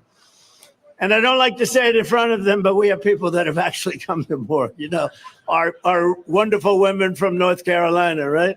Trying to figure out about their husbands, how they can handle it. But they see. Oh, what? Trying to figure out how their husbands can handle it. North Carolina, right? Trying to figure out about their husbands, how they can handle it. But they see. Front row Joe's being paid there, pubs paid crisis actors. I have no idea. I mean, I wouldn't put it by them, but there are just people that deluded, that, you know, that wrapped up in what this guy has to say, that they would spend their life savings, what they've spent their entire life working for, traveling across the country in the shittiest places you could possibly think of, like, you know, the fucking Dayton International fucking Airport in Dayton, Ohio. Not even, not even like in a fucking building at the airport. Just literally on the fucking tarmac. Literally under the nose of Donald Trump's fucking 757. I don't know. But it could be. Who knows? I don't know. Seem to be handling it. She clutched him to her bosom. Oh, You're come so on. He's still fucking doing the poem. I thought it was over. No, not doing it. Not doing it. Not gonna do it. Not gonna do it. Is it over? And now I'm going to die. Ugh. Tell me when it's over. Is he done? We're taking in. We'll get it to you. All right, good. We There we go. Now, the shittiest part. got to smile about this. Look, if you don't have a little bit, it's just so crazy. There's not much. If you can't demean and degrade and, be racist and, xenophobic and homophobic and Islamophobic at least once a week, if we can't just have a little racist fun, if we can't just shit on some immigrants every now and again and call them rapists and murderers and fucking degenerates and animals, and if we don't quote Mein Kampf at least once or twice a week, are you really fucking living? Honestly, can we really be the MAGA party? Can we really be Republicans, conservatives, if we don't shit on some human beings at least once a week? Let's go. To smile about, but we have to. Oh, for fuck's sake, we're still on the fucking accents. Enough with the fucking accents. I'd like to hear you guys do some fucking accents.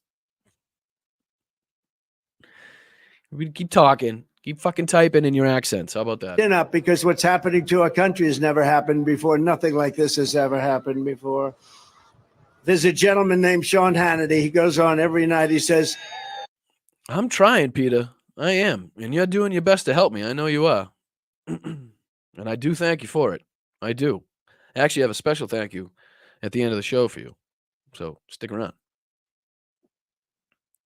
Stick around, my friend, because you are a nice guy. the good man. He says 100%. Oh, Jesus Christ, Peter. I was talking about for the last time you were generous. Thank you, buddy. I do appreciate you.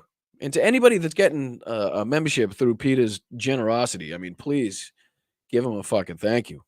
I mean, that's amazing. And if I could please ask, if when you go through your first month of the free membership, if you could please, if you find it to your liking and giving you some information, if you could just, re-up on that membership yourself, because that would be fantastic. Because I know a lot of the times you get the free ones, you don't think about it. Next thing you know, you're not a member anymore and you're still watching. I would be very appreciative if you could hang on to that membership after the first month. So thank you very much. And thank you, Peter, for your fucking generosity. I don't even know.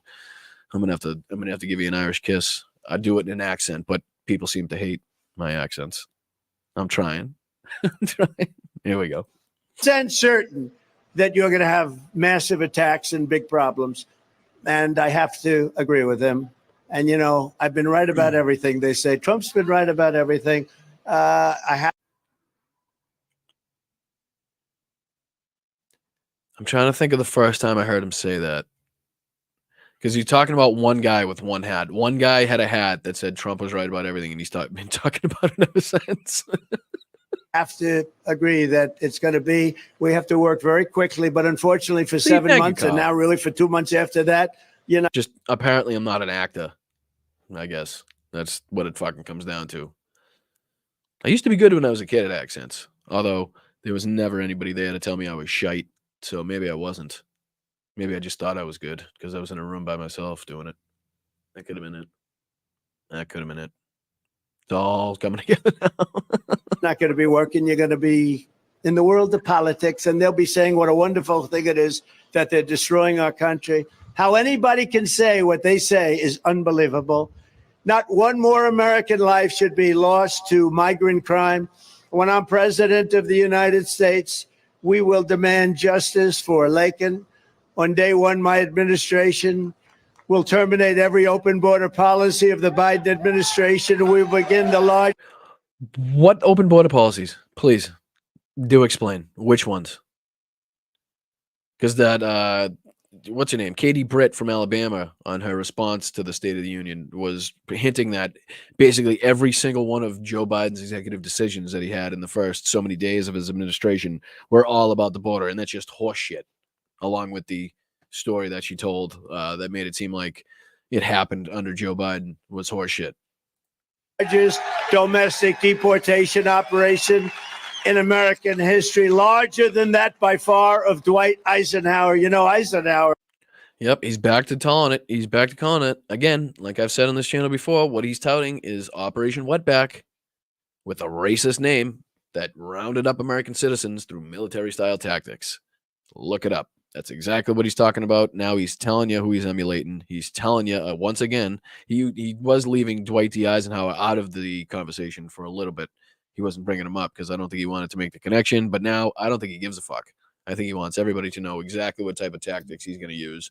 I think that's why, again, I was saying last week how he wants to give police officers asylum, and he wants to make sure that they can't be prosecuted for any of the crimes that they commit while on duty. And I think those two things go hand in hand. Had a similar problem, but peanuts by comparison. It's like the border. I did a great job on the border. The border was terrible, but it was peanuts by comparison to what it is now. Is like a little tiny, a small percentage. Now, I mean, nobody's ever had to go through this. Nobody ever. No one has been. Go through what? Literally, what are these people going through on a day-to-day basis? Can somebody explain that to me? In Dayton, fucking Ohio, that the southern border is affecting? Anybody, please, just give me any fucking answer. That would be great. Been hurt by Joe Biden's migrant invasion more than our great African American and Hispanic American communities. You know that, right? Well, sinful. That's because I've been working on that one for a while now. I've had some serious practice with that accent. I also noticed that I have like several different versions of that accent too, but we won't get into that. Because they're taking your jobs and they're creating lots of problems. And you know who else it hurt? People on Social Security, because your Social Security will be destroyed by the people coming in. By the people saying they're going to destroy it on the Republican side. You know, the videos that you can show, the videos that you can pull up of literal Republican politicians telling you that exactly what they want to do is to get rid of Social Security, get rid of Medicare. How is he trying to throw that back on Democrats? Where's that coming from now? There's too many of them. It's not sustainable. Joe Biden is costing you Medicare and he's costing you your Social Security. As sure as you're sitting or standing, look at the group of people. This was supposed to be a little thing for Bernie. That is a... Bernie. Hey, Bernie. I'm going to have to watch Weekend at Bernie's after this. Hey, Bernie. Love the party. Bernie, if these people all vote, which they will, you're going to win. Man. Wow. If all 732 people that are here vote, you'll have another 732 votes.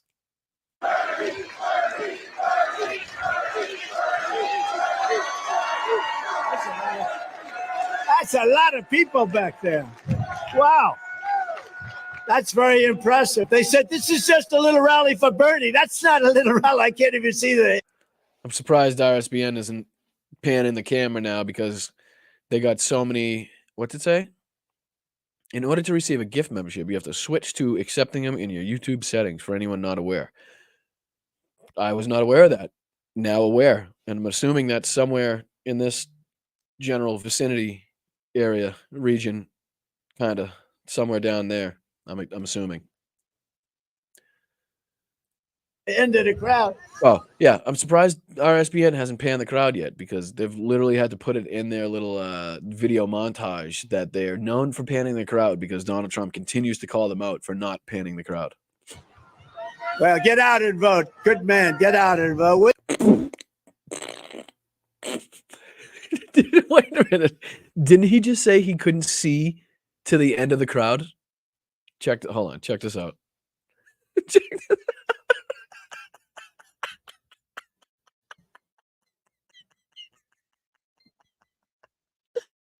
Oh, no. They did him dirty.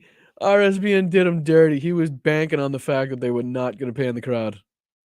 How could you not see the end of that? How could you not?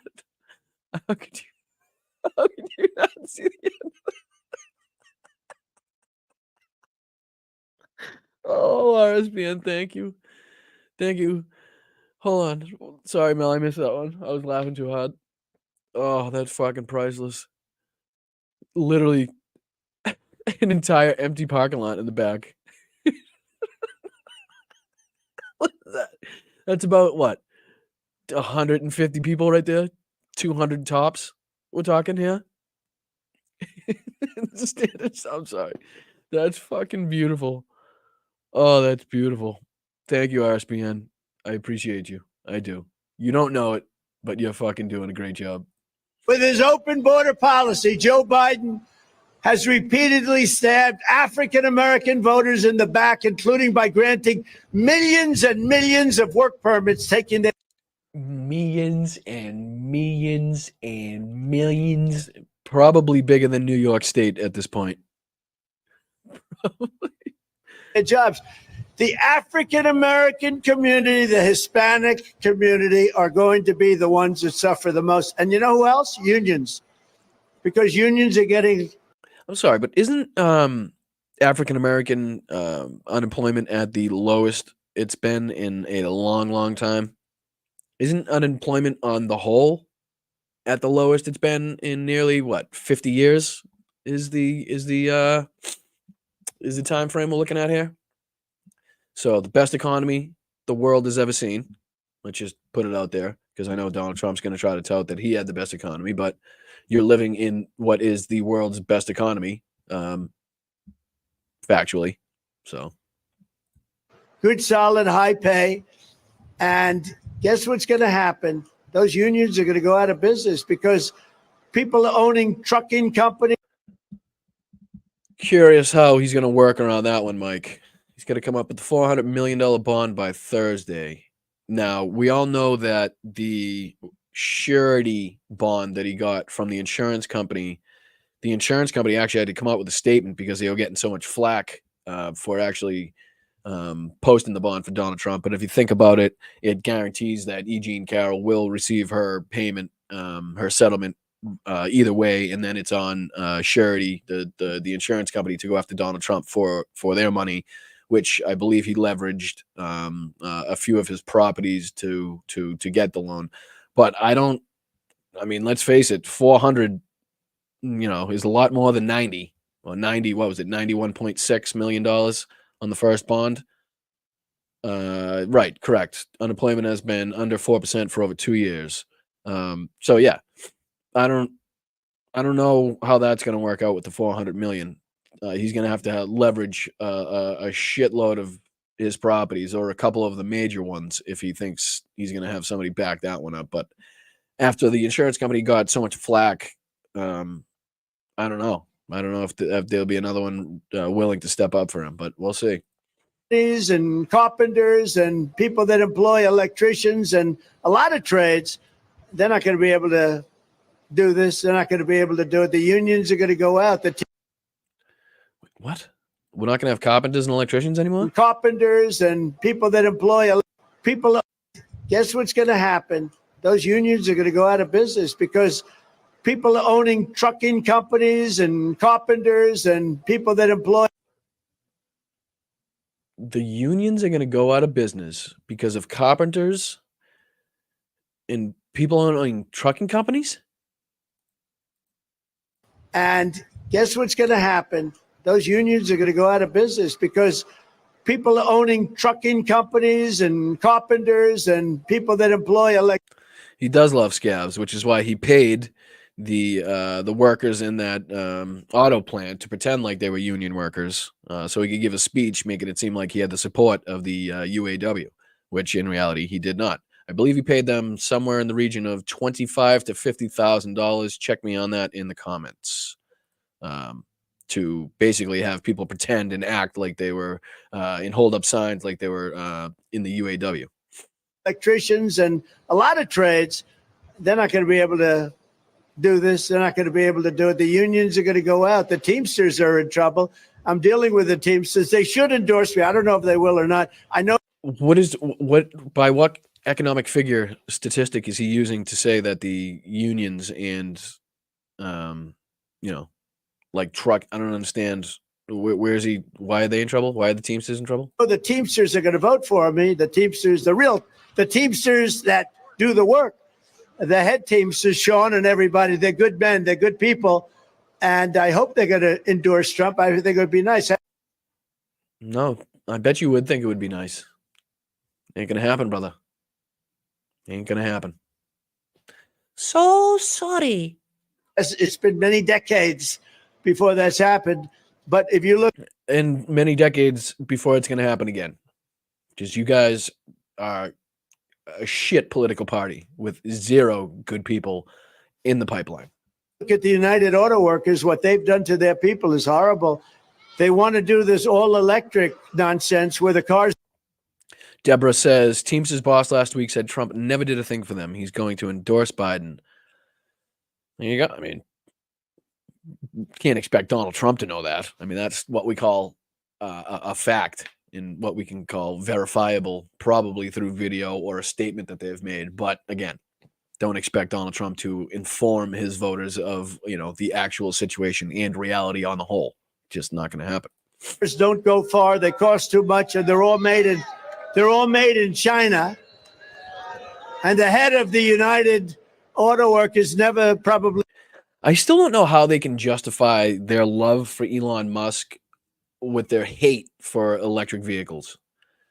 Do they not see, and they love Elon in his ties to Russia, Saudi Arabia, some of the worst regimes on the planet. How he has plants in China and most of his materials come from China.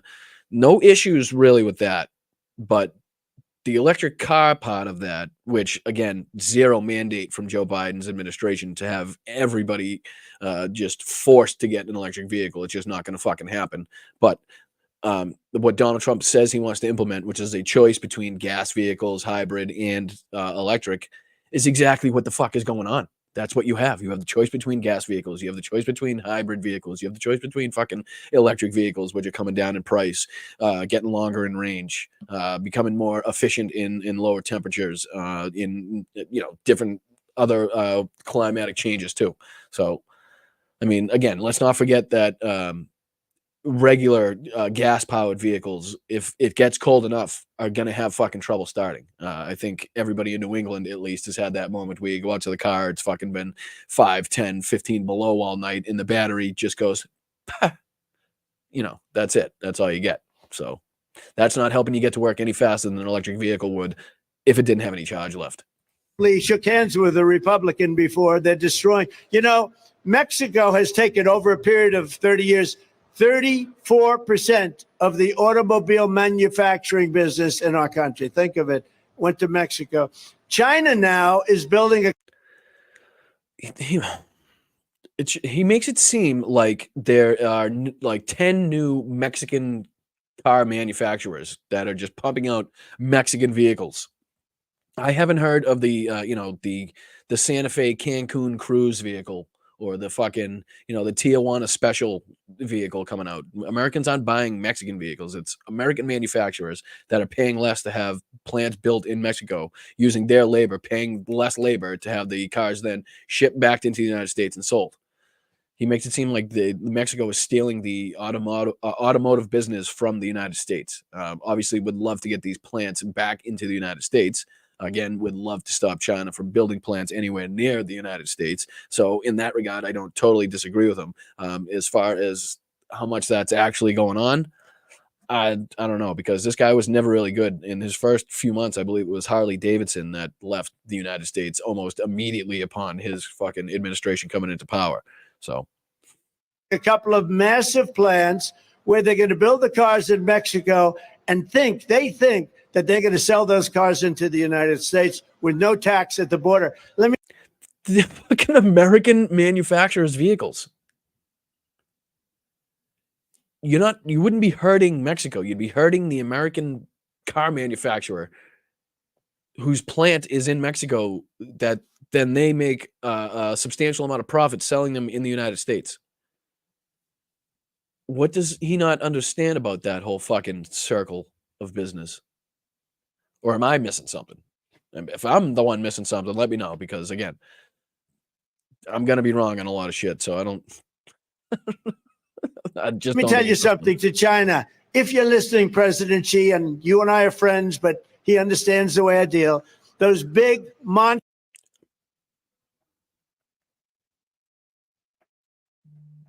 with no tax at the border. Let me tell you something to China. if you're listening, President Xi, and you and I are friends, but Let me tell you something to China. he understands the way I deal. Those big Ooh, Pauline, time for us McNamara to do our whiskey tasting. Okay.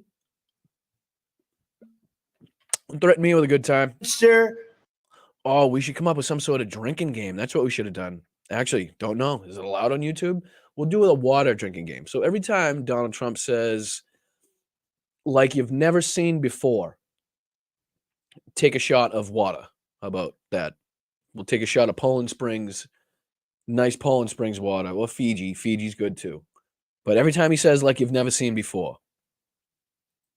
Car manufacturing plants that you're building in Mexico right now, and you think you're going to get that, you're going to not hire Americans, and you're going to sell the cars to us. Now, we're going to put a 100% tariff on every single car that comes across the line, and you're not going to be able to sell those cars.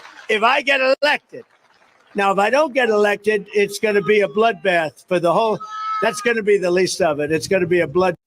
All right, Aquafina too. I'm not a huge fan of Aquafina, but I know somebody that is. So if you got Aquafina, well, I guess you could do that too. Bad for the country. That'll be the least of it. But they're not going to sell those cars. They're building massive factories. A friend of mine, all he does is build car manufacturing plants. He's the biggest in the world. I mean, honestly, I joke about it. He can't walk across the street. And that way he's.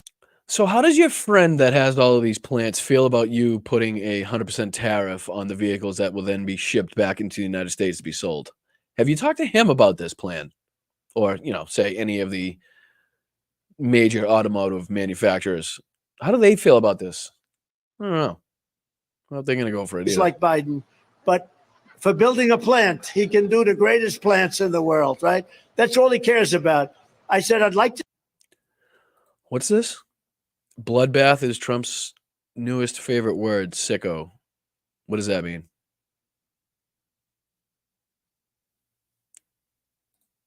I missed something. Was that something in the comments, maybe? I don't know. Sorry. I must have missed it. To see one of your plants recently. I said, I'd like to see, where can we go? Well, we have to travel to Mexico.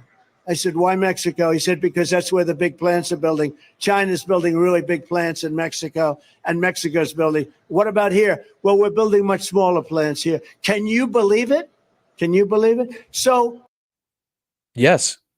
You mean companies shipping their fucking business outside of the United States to exploit cheaper labor so that they can then profit exorbitantly off of that by selling the shit in the United States? Yes, I can believe that. I can fucking believe that. Can you believe it? What they're saying, Jim Jordan, is that we're going to make cars in Mexico, and they're going to do. You're not going to stand for that, Bernie, JD. I have a feeling JD's not. What did I miss? The news has picked up on his use of bloodbath. When did he? Oh, did he say it in his speech? Is that what I'm missing? Did we just not get to it yet? And that's what's going on? You guys are jumping the shark, yeah? All right. I'm assuming that's what's going on? Yes, later in the speech. Okay. All right. Bloodbath, huh? How the fuck does he use bloodbath? JD's not big into that policy. 100% tariff. They won't sell any cars over here. And I'll tell them. How is this possible? It's fucking 2:48. I've been on for an hour and 47 minutes, and we've gotten through 35 minutes of this guy's speech. This isn't going to fucking work. How do I do that? How does Hal do it? How does anybody do it? How do you cover other shit? How do you get through a whole speech? Do I stop it more than other people? I don't think I do. I don't know. How the fuck? I don't know.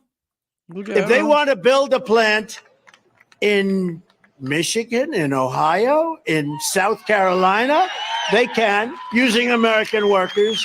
They can. They can't send Chinese workers over here, which they sometimes do. I don't know what else to do, though. Like, some of it is just making jokes. I even tried to let it play more this time. I don't know.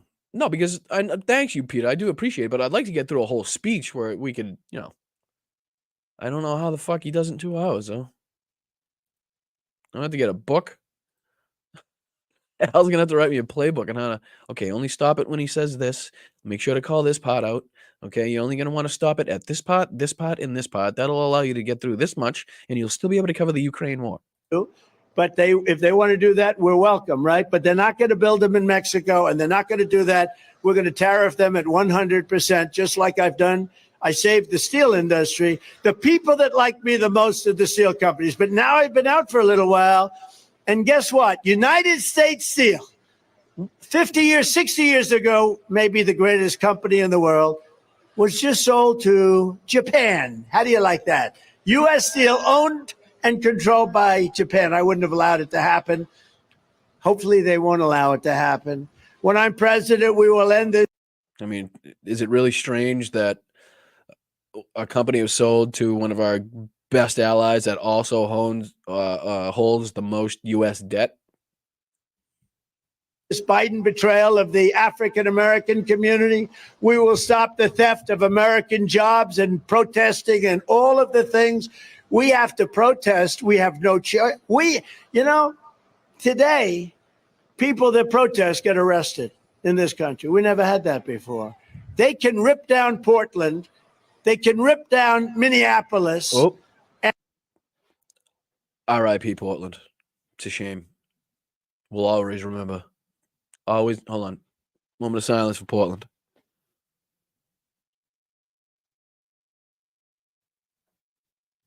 Amen. And they can do whatever the hell they want and nothing happens. If a Republican or a Christian... What is going on with the Catholics? What is up with those Catholics?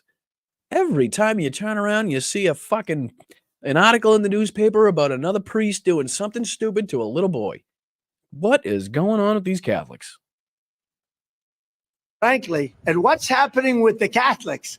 The Catholics are under siege.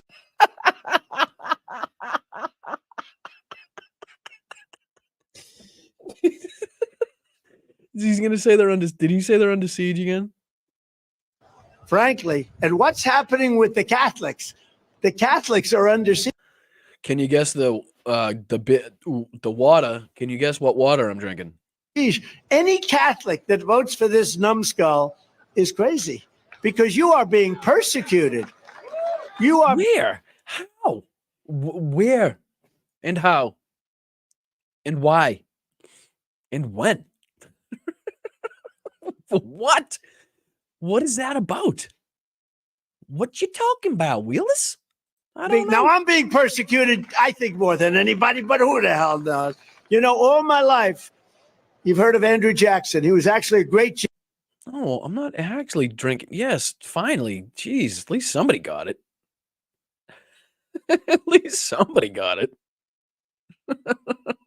General and a very good president. They say that he was persecuted as president more. Right. Yep. Josh, you're correct.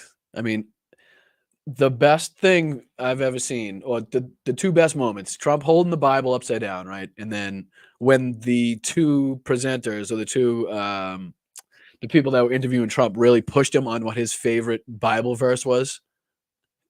And he didn't want to say because it was too personal, or he didn't want to say because myriad of reasons why he just couldn't bring himself to cite his favorite Bible verse, or just what his favorite chapter was, or what part in the Bible was his favorite, at least. But yes, and still yet to see these pictures of him in church every Sunday. Yet to see those on TMZ. More than anybody else. 2 Corinthians. Yes, 2 Corinthians. Oh, yes. Too fucking good. All right, second was Abraham Lincoln. This is just what they said. This is in the history books. They were brutal. Andrew Jackson's wife actually died over it, they say. Died of a broken... See, how? I can't not stop it. Is he he's trying to say that he was treated the worst, right? This is his whole, I've been treated worse. Second was Abraham Lincoln. This is just... Yes. I mean... Abraham Lincoln, who was, famously shot in the fucking head. What they said. This is in the history books. They were brutal. Andrew Jackson's wife actually died over it, they say. Died of a broken heart, but she died over it. He was never quite the same. But they say Andrew Jackson. They say Abraham Lincoln was second, but he had in all fairness, he did have a civil war. So you would think that would cause a problem, right? So you could understand it. But nobody comes close to Trump. And now. Yeah, I mean, yeah, right. No other president I could possibly think of that was treated worse. That maybe, I don't know, something in Texas in a convertible, I'm thinking maybe. Or another president that was, shot at. Like what? What? JFK had his fucking. JFK was treated roughly, let's just say, okay? Was it Reagan that was also shot at, right? The video where all the fucking Secret Service agents are covering him on the street. I believe that was Reagan. Correct me if I'm wrong. I mean, just to name a few, but I mean, going back, I'm pretty sure that there was some presidents that were treated pretty harshly in the beginning. Unreal. Even the wonderful historians, the fake historians they have in CNN. You ever see these guys? Biden makes a State of the Union speech, one of the worst speeches anybody here has ever heard. And at CNN, they said that was one. I don't know if that counts. Somebody said they threw a shoe at Bush. Jason was shot and and had a through shot. I thought somebody said it was Bush. Oh, there it is. Look, Kieta said it. I remember that moment. He ducked it pretty well, though. Good reaction time. I didn't think Bush would have a reaction time like that. I thought he was going to get smacked right in the mouth with that one. One of the greatest speeches I've ever heard. That was one of the great MSDNC, MSNBC, a bunch of fakes. They go, that was one of the greatest speeches I've ever heard. You know that CNN turned off when here we are. We campaigned for a year, and I obliterate my competition. And they said, "Sir, please don't talk about these people that way. They're Republicans." I said, "I don't give a shit. They're terrible." Oh, he swore. He fucking swore. Let's go. It's amazing how amused they are when Trump swears. Like, they're asleep for the entire fucking speech until he says, like, shit or fucking, calls Biden the son of a bitch or something. And then they're, oh, shit, he swore? All right, I'm back. He's back, baby. I said, I don't care. No, my highly paid advisors, sir, you shouldn't talk to them about that. One of the people said, are you going to run against the president? He said, I have no comment. To me, that meant he's running. So I hit him hard. I hit him low. I hit him high, just like. Is he going back after DeSantis? Is that what I'm getting? He's going back after Ron DeSantis. We did to ISIS. We hit him hard. We hit him low. How did he switch to ISIS on that one? How the fuck? Low, I hit him high, just like we did to ISIS. We hit him hard. We hit him low. We hit him high. We hit him. Thank you, Diana. Appreciate you. Happy St. Patrick's Day. Hope you have a good weekend. In the middle, we hit him from on top, and we even came under the ground.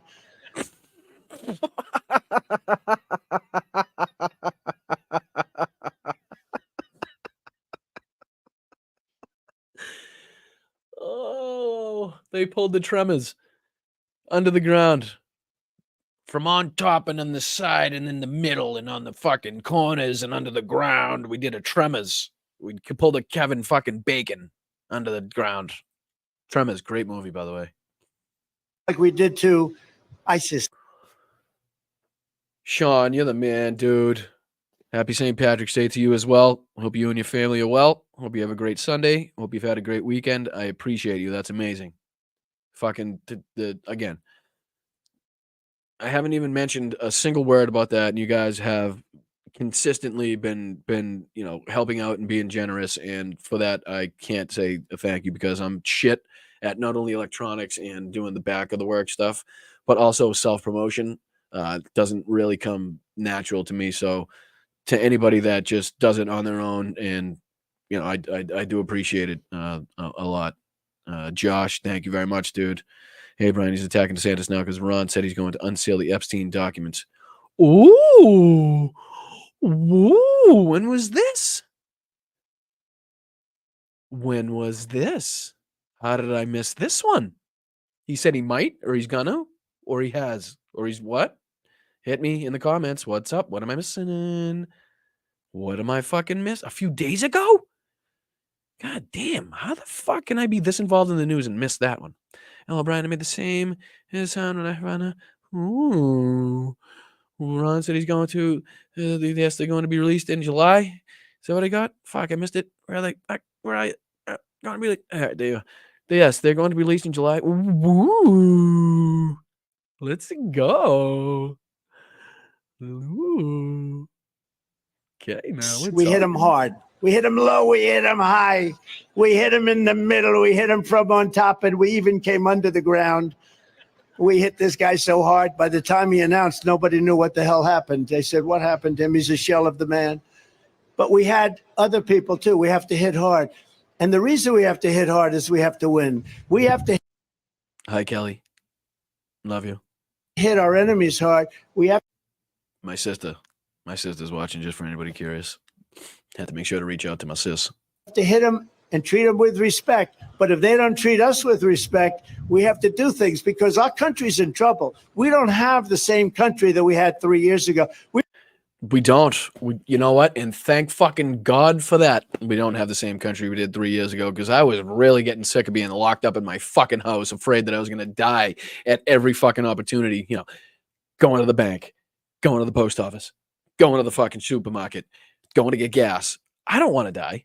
I know I'm a young, healthy fucking person, I think, but there were a lot of young, healthy people that fucking did catch this fucking serious disease, this serious fucking disease that you let run rampant, that said it was going to be gone in 15 cases. You said the fucking bleach was going to do it. You said the humidity was going to kill it. The hot temperatures were going to fucking kill it. What if we just stuck something down in the fucking lungs or a fucking UV light in your fingernails or some bullshit? So yes, thank God it's a fucking different country than we had 3 years ago. We were energy independent 3 years ago. Thank you, Colleen. Cheers to you. I appreciate it. And again, it'll only get better because the more I do, the more I learn, the more I say, the more I'm doing this, the better I get at it, and the less fucking nervous I get because it's not fucking easy. Not gonna lie. Today we're begging Venezuela for oil. Think of it. We're begging Venezuela for oil. Now, I haven't seen the numbers recently on exactly how much oil we get from Venezuela, but I think it is a fucking small fraction of the oil that we use in this country. I believe the last number I saw might have been from a couple of years ago, but I think it was like 0.92%, like less than 1%. And I think it's gone up a little since then, but I still think it's not a fucking, oh, thank you, Diana. You're the best. You guys are fucking amazing. But I could be wrong. If somebody knows the exact number of exactly what percentage of U.S. oil comes from Venezuela, I would love to know that because I'm pretty sure it's a low percentage, which makes it ridiculous for him to keep touting or saying. You know what I mean? And we're not going to stand for it. We're going to turn this around, and we're going to turn it around fast. Somebody said, we really like this person or that person because they can serve for 8 years. They can serve. I said, if it takes you more than a year to fix the problem, you have the wrong people. That was actually something. That was a political attack line, JD. They said he could be here for 8 years. I said, if it takes you more than a year, you got the wrong guy.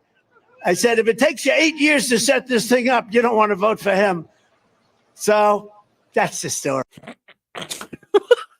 Good one. So that's the story. Years to set this thing up, you don't want to vote for him. What do we got here? 19% as of January 24. Now, what is that? Is that how much of their sales that we make up or the percentage of the oil that we use? Because it's higher than I thought it would be if that's the amount of oil that we use, the percentage of oil we use that comes from Venezuela. But again, we use more oil than we produce, even though we do produce the most oil that this country has ever fucking seen or the world has ever seen using less rigs. We use the oil. That's how it fucking works. We use it. And I think we have used more than we've produced for some time now. So that's the story. It's my first term, and we built the greatest economy. Think of it. In my first term, we built the greatest economy in the history of the world. We had the highest tax cut ever. That's what I was thinking. That's more along the lines of what I was thinking. Ronald Reagan didn't do anything even by comparison. We had the biggest regulation cuts and rising wages for citizens of every race, religion, color, and creed. And we had a thing called no inflation. How do you like the idea of no inflation?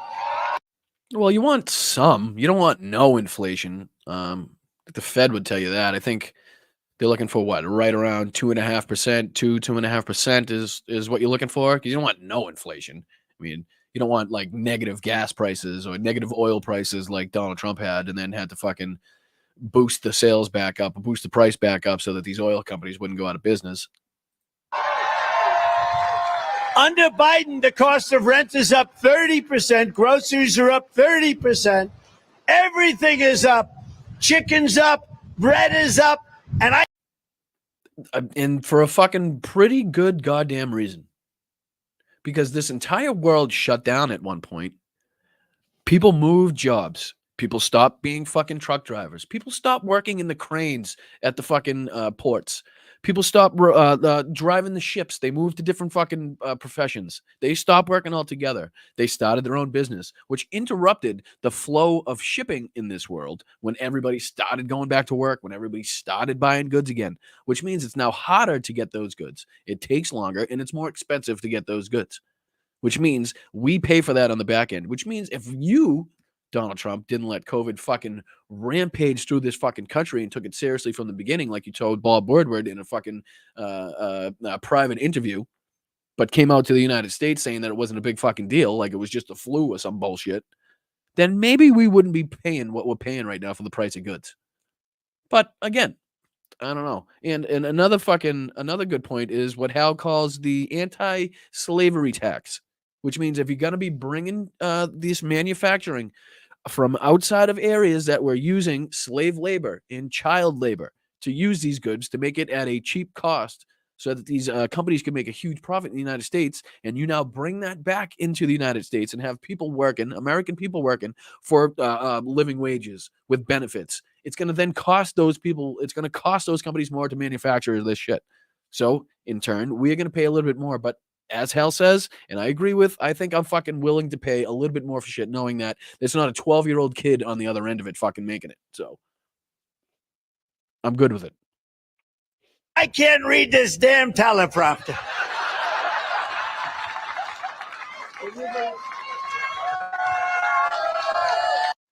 Not to mention it was the avian flu for the eggs. He always likes to talk about the fucking baby formula when we know it was a factory that shut down for their own fucking reasons, and they just happen to produce a ridiculous percentage of the baby formula in this fucking country, which then put a backlog on that. I mean, if you look into these situations, it's not hard to see why shit is costing more. And it's not because of the president of the United States.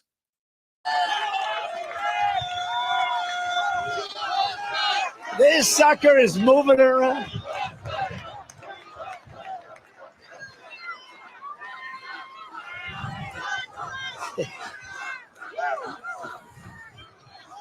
It's like reading. Oh, what's he talking about? The teleprompter? Like, the fuck is that?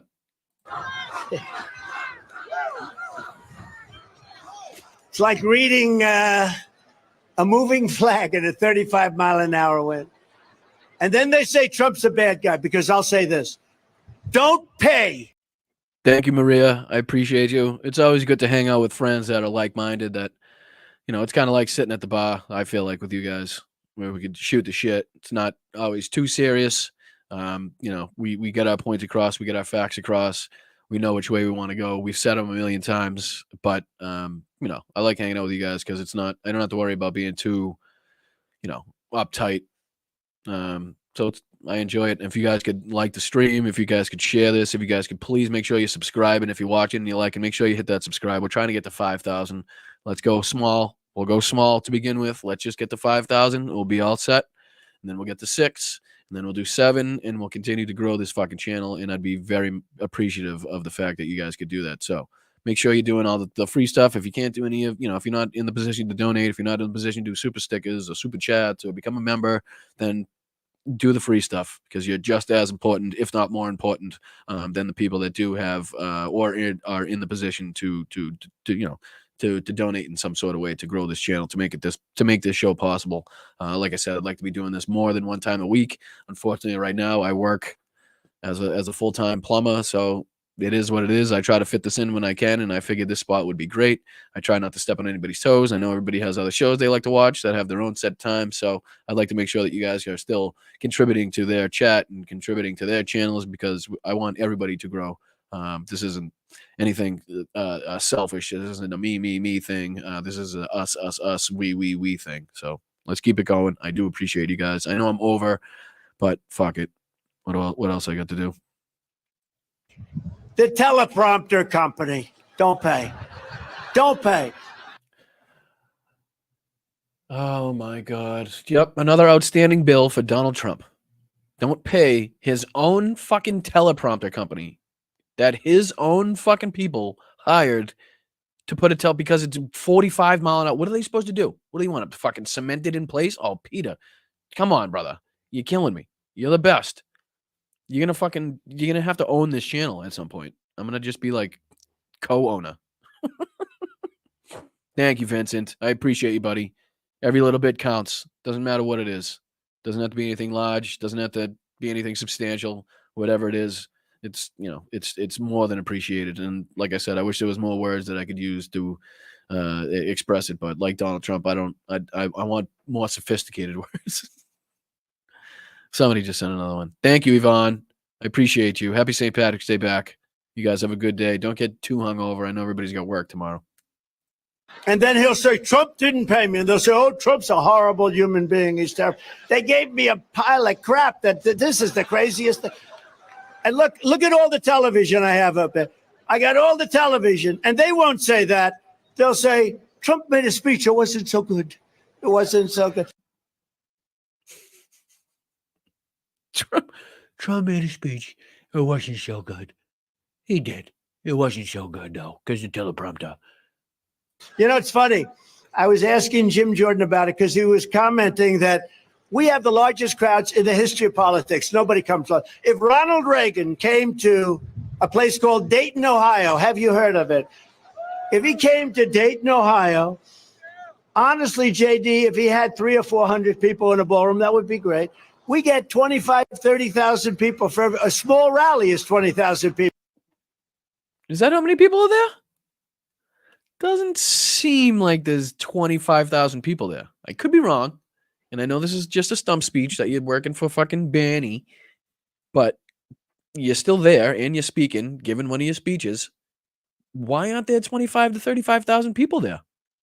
Why are there fucking 200 metal folded chairs set up with some fucking junior high bleachers?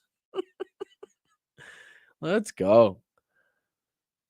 100K by foot. Woo. I don't know, Kyle. That's pushing it. That's fucking pushing it. 4th of July, what year? 2030? People. We had 88,000 people show up in South Carolina. There was no venue. We had so we used the whole town. You read it?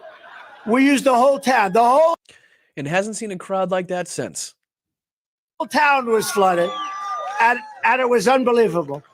And I said, but nobody's ever had. We had one in Alabama. I call it the Mo Brooks speech, because Mo Brooks got up. He asked me for an endorsement. He was an election denier, which is the right thing because the election. So that's the thing now, huh? We're just self-promoting. Ooh, hold on. I knew I was gonna say something about this.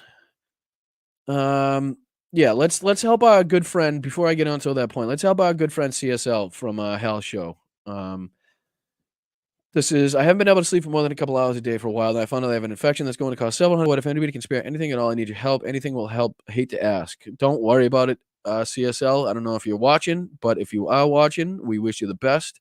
And if anybody could tap that link, and anybody could, whatever they can do for CSL, I'm sure it's more than appreciated. let's help out one of our own. He does a lot of work behind the scenes for us on Hal's show, getting the clips ready. And sometimes it's a thankless job, let's just say. But CSL, we do appreciate you. We wish you the best. We hope you get better. And thank you to anybody that could chip in a little bit for him. Election was crooked. And Mo Brooks got up and he hired, I believe it was either Mitt Romney or John McCain's management team. But before that, he asked me for an endorsement. I gave it to him. He took a 54-point lead. Then he called me and said, I'd like to do a rally. Mo Brooks, a friend of Jim, right? Mo Brooks, legendary. Where's Mo? What happened to Mo? So he gets up. I said, you don't need a rally. You got a 54. Let me do rallies for people that need it. Sir, I'd like to have a rally. You have a 54-point lead. It's Alabama where I wanted. This is just rambling bullshit. You can tell that he's frustrated about the teleprompter. He's going to anything he has in the back of his mind. He literally looked at Jim Jordan and this fucking story came into his mind. Looks like the teleprompter is a no-go.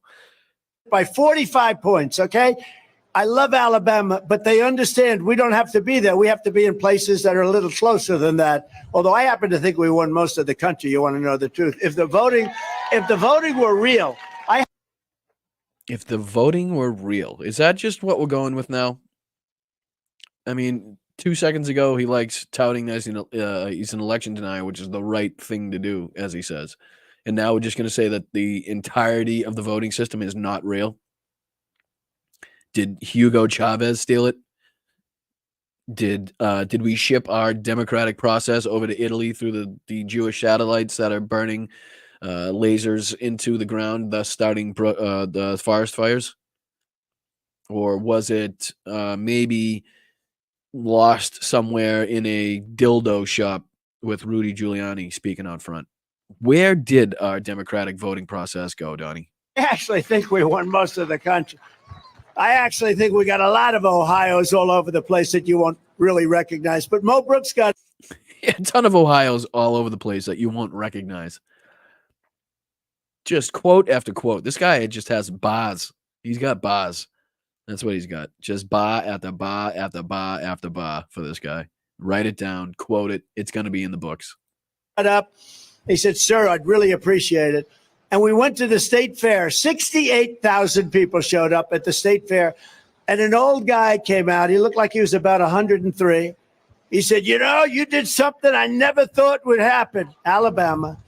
He said, this was the state fair, and I guess he owns it. He said, I've been at this. Can you own a state fair? Is that a thing? Might be. Could be. We got a great fair around here that happens every year, but maybe. Place for 60 years, 70 years, a long time, and you just broke the attendance record of a man named Elvis Presley. Can you believe? He's back to the Elvis Presley. He's back to I'm more famous than Elvis Presley. That's what he goes to in the teleprompter. Thank God you don't need a president that needs teleprompters, because otherwise you'd be talking about Elvis fucking Presley. He said, you just broke it, man. He said, I never thought that would be possible. We had 68,000 people. So Mo Brooks gets up and he says, let's forget about the election. The election was fine. Let's just forget. We have to get on to the future. He got booed. I was downstairs being interviewed by ABC Fake News. And what happened is I said, you couldn't hear anything. The place exploded with boos, boo, boo. He took a 54-point lead into that rally, and he reduced it to he was losing by 20 by the end of the night. He dropped 74 points. And we have a very wonderful senator. I endorsed her the following morning, Katie Britt. She was doing a. How'd that work out? How's that going? Good job. Who liked the job she did the other night? I thought she did a very nice job. Liberal. Hold on. Not much of an applause there. Not going to lie. Who liked the job she did the other night? I thought she did a very nice job. Liberals didn't like it. Few people few people that didn't see it clearly. The people that did see it not clapping. very much, I guess. But Did anybody? Oh shit! Hold on. Yes, tap that link. But did anybody see the? I think it was Real America's Voice was streaming the response to the State of Union live. And their reaction to the fucking when that ended was priceless. They literally did not know what to say, and that's Real America's Voice. I thought you did a very nice job. But we have another senator now because people don't want to hear bullshit. They don't want to hear it. They want a country that's run correctly, that's run properly, and they want fair elections and they want borders. They have to have borders. If they don't have borders, you don't have a country. But if you don't have fair elections, you don't. And you know what I add to it more and more? The fake news. They should be the police of our country, because if they were legit, they don't, the biggest problem I have with them. Why the fuck do they need to be the police of the country? I mean, I kind of get what he's trying to say, but we have police for that. They don't need to be the police. They need to keep our politicians in line. They need to make sure our politicians aren't fucking lying to us. They need to make sure our politicians are doing the right thing for the American people. They need to make sure that the facts are coming out every night. They don't need to be the fucking police. Is the things they don't report. They barely, until recently, they would not talk about the borders. They wouldn't talk about the fact that our country is being destroyed at the borders. It's what they don't say that's a problem. How can the invasion be happening at one single point? Like, why is it only Eagle Pass that you hear about? And then and if that was the main focus of such a brutal invasion at the southern border, why the fuck did Donald Trump do a fucking an hour and a half interview at the fucking border? How is that possible? That'd be like, I don't know, fucking Churchill doing an interview on the steps of fucking, in Berlin somewhere, and expecting it just fucking ridiculous to say. And they don't say a lot. And what they do say is fake news. So other than that, I think they're fantastic.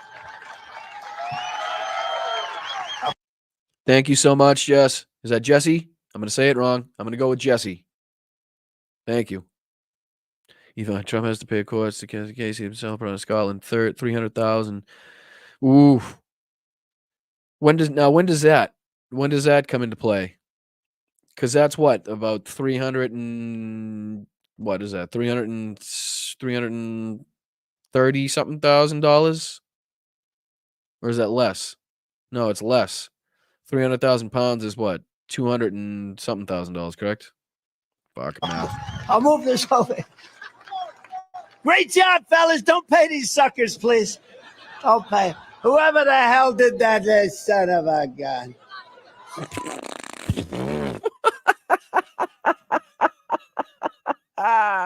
He had to move it himself. That's awesome. Great job, fellas. Don't pay these suckers, please. Thank you, Eileen. Have a great day. CSL tag is in Can't Stop Lying if anybody can help. Yep, and on Venmo, it's Can't Stop Lying. Lion on Venmo.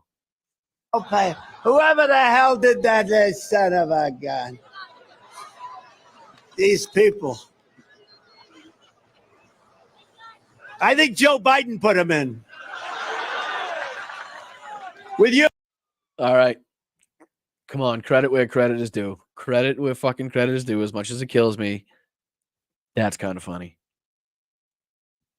That's kind of funny that Joe Biden put him in. That's kind of fucking funny. I'm sorry. Thank you, Victor. Appreciate you, brother. You're the best. I figure Sunday's a good chill, relaxed day. Everybody can come hang out, learn a little bit, laugh a little bit, cry a little bit. We'll all be all right. Your vote, we will throw out the Bidenomics and we will reinstate a thing called Maganomics. No, doesn't work. Nope, doesn't work. But thank you for giving us Bidenomics. That was a sweet victory. I'll even take Jacked Up Joe. I kind of like Jacked Up Joe. Hashtag Jacked Up Joe on Twitter. Works for me. I'm cool with it. Crooked Joe Biden and his socialist thugs are looting trillions and trillions of dollars from the American people and giving it to radical left lunatics and friends. But Biden's reign of plunder and terror stops the day I take the oath of office. The hardworking American taxpayer will once again have a friend and a fighter and a champion in the White House. Biden's socialist spending, his socialist spending is really what's happening is your Social Security is going to be gone. You know, they don't say it. They never say it. They will not. You will not be able to have Social Security with this guy in office because he's He's telling destroying us. the economics of our country. No, I thought I was going to get a fucking answer to that. I thought I was going to get a direct answer. You know, they don't say it. They never say it. They will not. You will not be able to have Social Security with this guy in office because he's destroying the economics of our country. He's destroying the economics of our country. Oh, man. And that includes Medicare, by the way. And American seniors are going to be in big trouble. I made a promise that I will always keep Social Security, Medicare. We always will keep it. We won't be cutting it. We have liquid gold under the ground. We'll be drilling like a son of a gun, but we're leaving your Social Security around. They won't. And they can't make that pledge because their economic theory is no good because they're taking in millions and millions of people in this country and they're spending, you know, I look at New York and New York is very low on money for years and New York State, very, very low. And a lot of people want to leave because of the lawfare that's going. A lot of companies are leaving because they don't want to get caught up into the crap that I got caught up into, where they go after you for no reason whatsoever. No victim, no this, no that. They let violent criminals roam the streets, roam in the subways, but they go after Trump all the time. And people get tired of it. Companies don't want to be subject to that. But if you take a look at all of the things that are happening, the money, the billions and billions of dollars, and I say, where did they? He's rambling now. None of this isn't fucking, he just doesn't know what to say anymore. He's out of things to say. They get this money? California, the same thing. Gavin Newsom. Does anyone ever? Gavin Newsom. Even people on the right don't like, who is it? I think it was Piers Morgan was pushing back on this nickname to Trump's press secretary. I believe it was Piers Morgan. If it wasn't not Piers Morgan, correct me in the chat. But even his people now are looking at this, how it's literally juvenile middle school fucking, this is literally not the opposite of what presidential campaign speeches should be. Let's put it that way. I mean, we're all old enough to have heard Barack Obama or, even Biden in his speeches talk and sound like the president of the United States of America. And this ain't it. I'm sorry. This ain't fucking it. This ain't even good middle school fucking talk. This isn't even like a good bully in fucking middle school. This is like like, what the fuck did you just say? Like, this guy, he can't even come up with a comeback. Like one of those motherfuckers. SCUM is his last. No, Gavin Newsom. This guy, he's always talking about, oh, California, it's great, great. They're losing a fortune. People are moving out. I have property. Again, correct me if I'm wrong. Again, New York is actually 400, right. But doesn't California have a surplus? Isn't California like the 6th, 7th, or 8th largest economy on the planet, including all the countries? Because a couple people moved out that didn't agree with the politics of the state, and they're now paying more in property insurance and fucking other taxes that they didn't really think about when they were moving to these other places such as Florida and Texas. Great. There. I love California. One of the most beautiful places. They're destroying it. They're destroying California. This guy is a horrible, horrible governor. They are. Yep. They're destroying the state by making it the 5th largest economy on the planet. That's, if you want to destroy a state, that's a good way to do it, is to just, make it the make it as a state. Think of how crazy that is. As a state in the United States, it is the fifth. I'm going on your word here. The fifth largest economy on the fucking planet. And he thinks that people are going to care about a few people that moved out. Give me a motherfucking break. Unreal. A certain way I'd like him to run, to be honest. I just think it would be, he's just a. He's a wolf that would fucking eat you alive. Which is why I'm excited when Joe Biden wins this next election, that we have people in the pipeline that are going to continue the democratic process, that are continue helping the American people. And what we need, unfortunately, what we need is a strong Republican Party also. We need to get rid of these fucking extremists. We need to get rid of these racist, homophobic, fucking xenophobic assholes that can't fucking tie their own fucking shoes and don't have the balls to go against this guy. That's what we need. We need shit to be. I mean, again, I could be wrong, but this fucking the House in Congress has passed the least amount of legislation, the least amount of bills in the history of the fucking House. They've done absolutely nothing. All those things they were touting when they were going into power, talking about how, American people paying too much for this shit. They don't want to be talking. They were talking about gas prices and all the shit they were trying to fix. What did they actually put the committees onto? Hunter Biden's laptop, fucking the Twitter files, holding naked pictures up. Nothing to do with the American people of making it better, making your day-to-day life any fucking better whatsoever. Bullshit artist. It's crazy. He's done such a bad job. But you look at what Democrats have done. Look at Illinois. I don't know how it continues. You have this guy Pritzker. I don't know. He's too busy eating. He wants to eat all the time. Would you like a hamburger? How many do you want? 5? I'll have 5 burgers, please. You go to his office. Would you like a hamburger? Yeah. Okay, I'll have 5 burgers, please. Does 5 eggs have a new name? Does 5 eggs have to become 5 burgers now? What the fuck's he talking about? Burger. How many do you want? 5? I'll have 5 burgers, please. You go to a. Right, because we all know Donald Trump is against cheeseburgers. We all know Donald Trump's never been known to have a fucking Big Mac in front of his face. His office.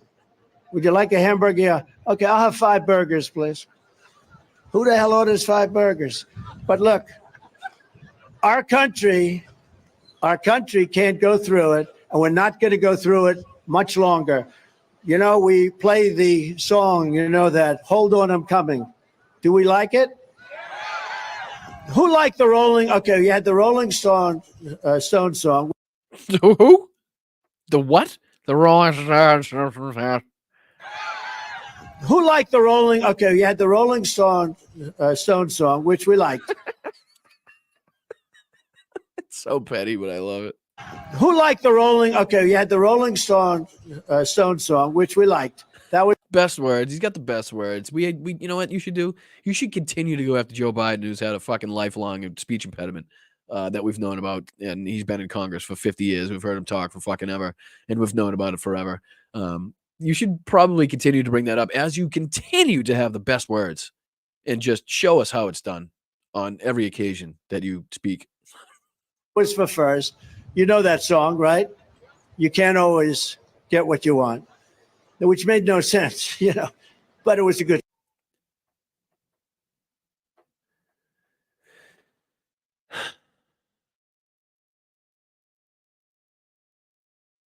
It may always get what you want, which made no sense, but it was a good song, right? It made no sense. You can't always get. They asked me. I say no. They're talking about the Democrats. I said the Democrats can't always get what they want. So that way, I at least saved it. But it was a good song.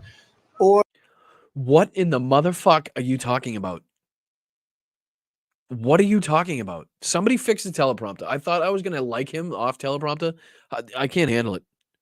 I'm losing brain cells as we fucking speak here. What the fuck are you talking about? Or the Sam and Dave. Who likes the second better? Hold On, I'm Coming. Yes?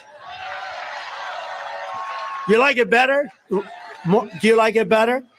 Yeah, both good. The other does bring back some good memories, in all fairness. And no wonder, it's really no wonder that Joe Biden and his thugs are so desperate to stop us. They only know. Oh, teleprompter's working again. You got the teleprompter again. And you remember this, we're the only ones, and they know Oh, he's off teleprompter again. this, that can stop them. We're the only ones. There's nobody else around. If this election isn't. If this election is one of the most important elections out of any election that we've had in the last several elections. So make sure you get out and vote for this election for Joe Biden. One, I'm not sure that you'll ever have another election in this country. Does that make sense? I don't think you're going to have another election in this country. If we don't win this election, I don't think you're going to have another election, or certainly not an election that's meaningful. And we better get out, or we better. I actually say that the date, remember this, November 5th, I believe it's going to be the most important date in the history of our country. I can't disagree with you on that one, sir. With tears in my eyes, I will come to you, sir, and say, I agree with you, sir. It is the most important election we've ever had, which means your ass needs to get out and vote for Joe Biden, which means your ass needs to get out and make sure that everybody you know knows to vote for Joe Biden. Because if we fuck this one up, people, if we fuck this one up, you think fucking paying a little bit more for gas and paying a little bit more at the grocery store or some shit? Wait do you see what this motherfucker wants to do? Believe that. This country is weaponizing law enforcement for high-level election interference against Biden's top political opponent. Never happened. We're not going to let it happen. We're not going to let it happen. I'll tell you what, my numbers are much higher than they would have been had these idiots I have like deranged Jack Smith. Somebody said, why do you call him deranged? I said, because I like. Somebody said, how are you so fucking stupid that you're going to continue to go after the prosecutor from The Hague that's prosecuting you for one of the most fucking important crimes, one of the most fucking high-profile crimes in this country's history? That's probably what the person said. How are you that fucking stupid that you're going to continue to call this guy out? You know what? Go for it. Go for it. Call him.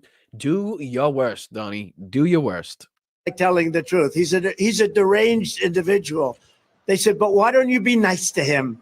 Because if you were nice to him, he'd be much worse. He's a bad guy. They're all bad people. They want to destroy our country, and we're not going to let them destroy our country. We're not going to let it happen. All of the persecution is only happening because I'm running for president and leading in the polls. Right. Those investigations that started before you announced your run for president. That's how it works. Because that, again, time. Donald Trump has this weird way of making time flip on itself, right? And then reverse. And then he spews it out to his fucking followers. And somehow they're like, yes, that's exactly how it fucking happened. Right? He announced. And then they were like, oh, he announced. Let's do these investigations. Not that these investigations were taking place long before he fucking announced. And he only announced in order to do exactly what he's doing now and to interfere with the investigations. And unfortunately, seems to be getting his way. Luckily, Letitia James was allowed to stay on the case. Basically, Nathan Wade had to remove himself. Again, we went at it last week about this case. I think it was the right decision. I don't think she did anything illegal. I don't think she did anything that would necessarily remove her from the case. But I do agree with what the judge said. And again, if this was Jack Smith and it was the same situation, just flip the people on it, and he was doing the same thing, I would be saying the same shit. The same exact shit. When you are prosecuting a case of this magnitude, you need to make sure that your fucking ducks are in a row inside and outside of the court case. You need to make sure that these people have no ammunition, regardless of how fucking petty it might be and how ridiculous it might be for them to go after. And the misogyny behind it. I do agree. I absolutely agree. But we have to make sure that we're not. Oh, excuse me. I'm sorry. Fannie Willis. I said Letitia. My apologies. I was talking about Fannie Willis. Right. So my apologies on that one. But yes, let's make sure that we have our ducks in a row. Our fucking I's are dotted, T's are crossed, and we move forward on this one with making sure that we don't give them any further ammunitions. We don't make sure that they give them any more reason to delay this case. I mean, we just saw the what was it, the delay in the New York case where, what was it, 32,000 documents all of a sudden showed up that they were asking for in months previous, and all of a sudden 12 days before this case is supposed to start, 32,000 documents show up. I mean, let's not think that these fucking courts are going to save us either.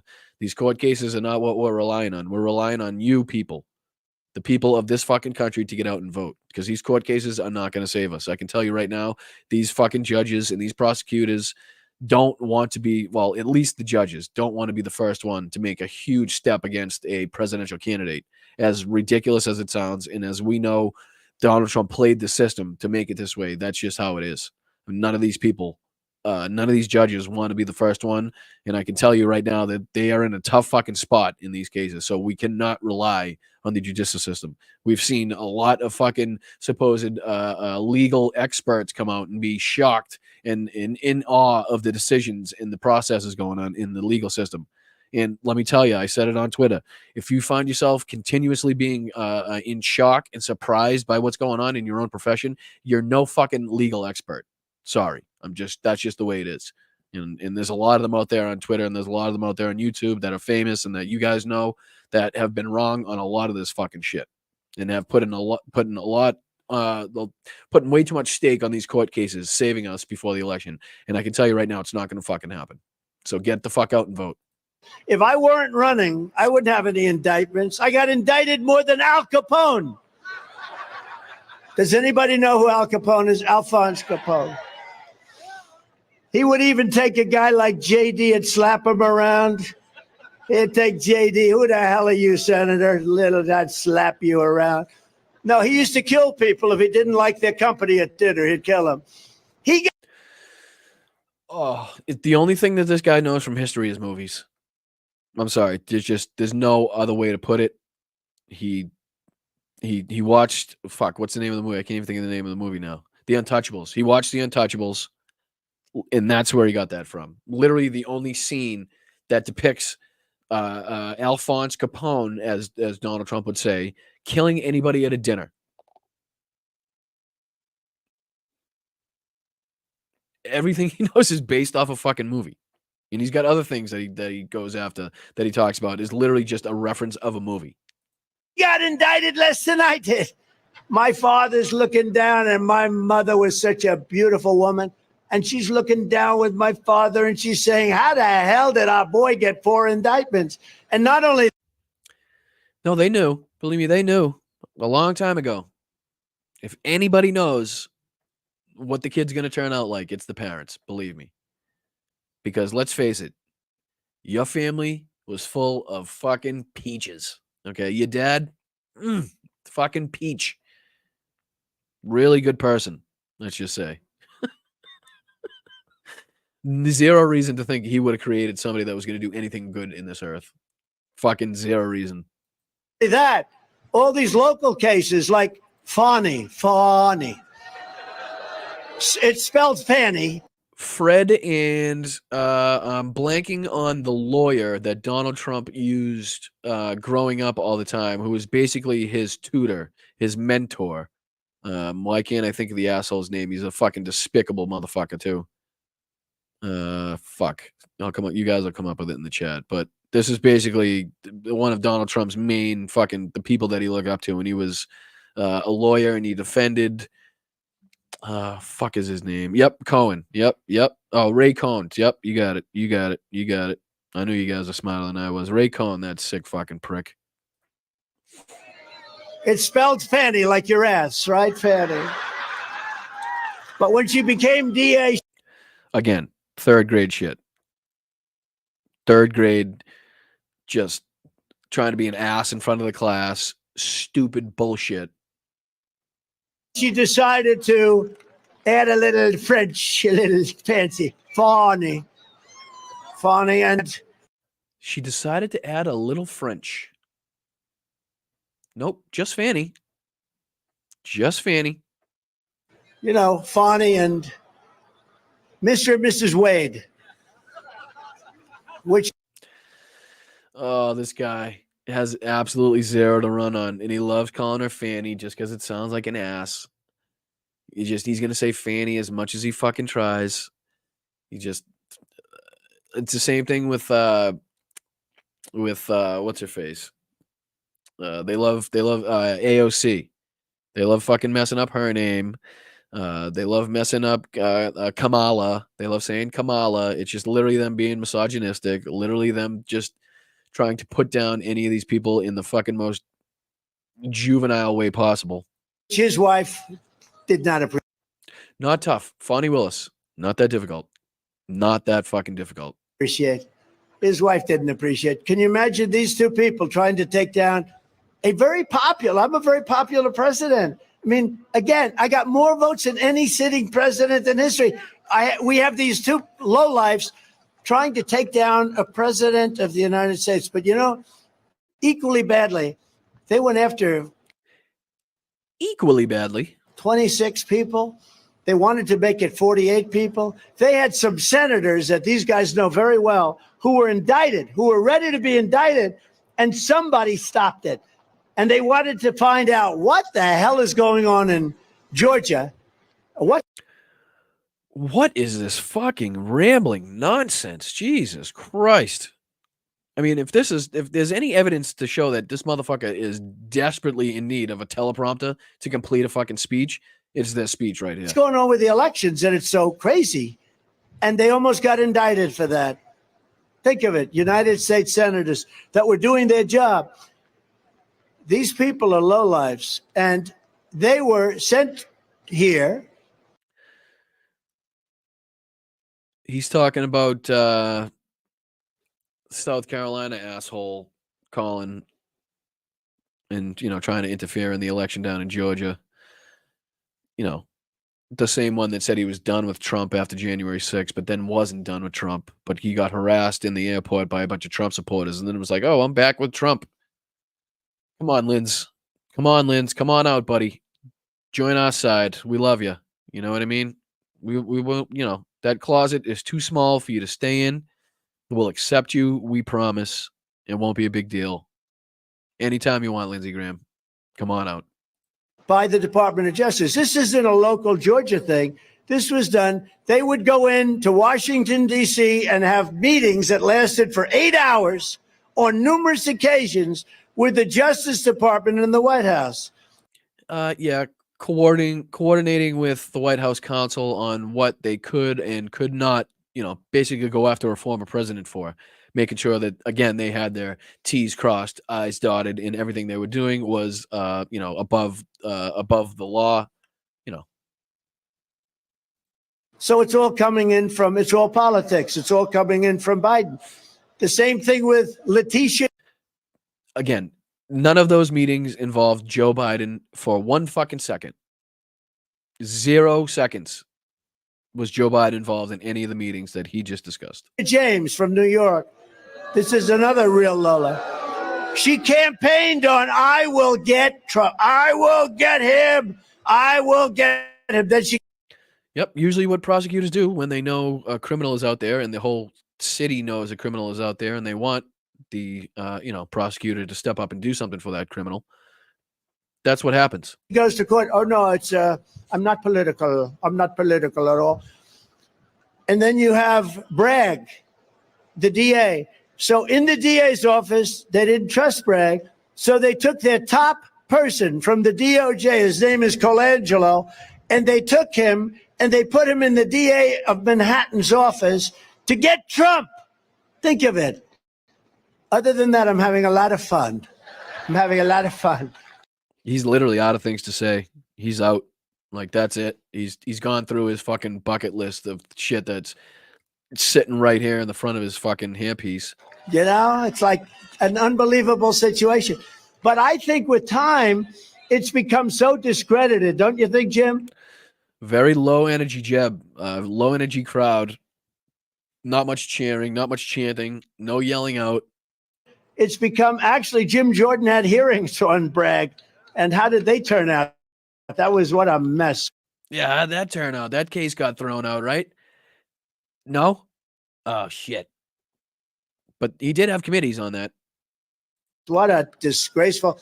We can't let this happen to our country. In the latest Emerson poll, general election, I'm up 9 points here in Ohio. In another poll, I'm up 14 points. Yeah, because all of those polls that we've all been called, right? Everybody in this chat's been called. I've never once in my life received a call asking me who I'm voting for in the presidential election. I'm pretty sure that most young people aren't getting calls for their polls. So chances are the older generation are going to be the ones to answer the phone and, tell you who the fuck they're going to vote for. Typically, the older generation are going to be more conservative. Chances of the older generation are going to be more leaning Republican. So then again, that's where you get the polls. Again, don't trust the polls because we all know what the fucking polls said in 16, 20, 22. And in another one, we're up 17 points. I only read polls when they're good, by the way. Nationwide, we're leading in every single swing state against Biden. The largest margins swing state against Biden. The largest in the largent. It is the largent. Got to watch out for those margins. leading in every single swing state against Biden. The largest margins ever. You know what was interesting? Joe Biden won against Barack Hussein Obama. Has any? Oh, Jesus Christ. Here we go. Rush Limbaugh. Remember Rush Limbaugh used to say, he used to say Barack Hussein Obama. He used to put the emphasis on Hussein because he wanted to know everybody he was racist and xenophobic and wanted to make sure he knew that he was trying to tell you that Obama was, a terrorist and some sort of foreign asset. Anyone ever heard of him? Barack Hussein Obama, or is Rush? Yep, there he is. Just about to say it. Obama. Has anyone ever heard of him? Barack Hussein Obama, or as Rush Limbaugh would say, Barack Hussein Obama. He used to scream out the name Hussein. But he was, think of this, just think of this. Every swing state, Biden beat Obama, but every other state, he got killed. You think that's an honest election? I could give.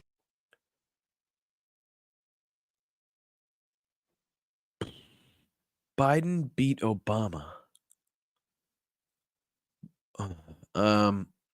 When did Joe Biden run against Barack Obama?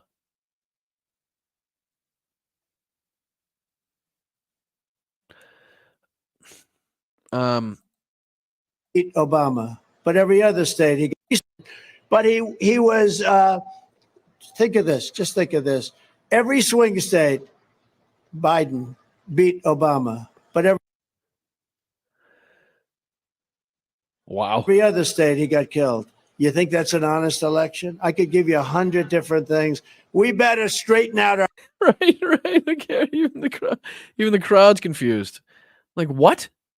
our elections. We better get smart because the people of the country are not going to take it. We're not going to take it. We're not going to take it any longer. We're not gonna take it. No, we ain't gonna take it. We're not gonna take it anymore. I thought he was just gonna bust into tune. Different I think he things. missed an We better I think he missed an opportunity on that one. straighten out our elections. We better get smart because the people of the country are not going to take it. We're not going to take it. We're not going to take it any We're not gonna take it anymore. longer. The radical left Democrats rigged the presidential election in 2020, and we're not going to allow them to rig the presidential election in 2024. Not going to allow it to happen.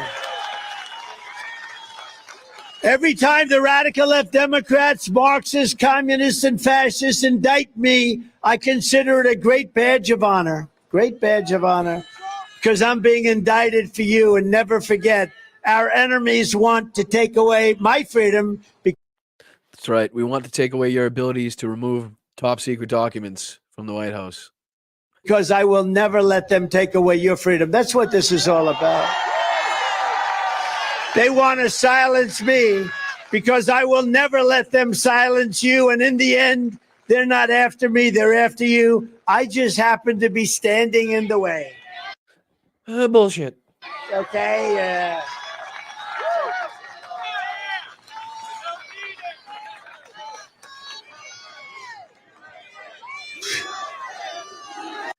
He's got nothing. You see him? He's trying to read the teleprompter. He wants to go. He's desperate to go back to that teleprompter.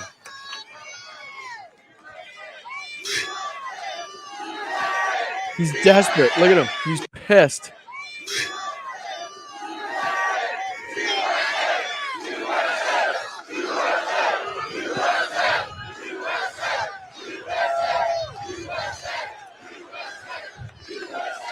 But if you want to defeat the radical left Democrats, you first have to get out. You have to vote and vote for Bernie Moreno. He's a great guy.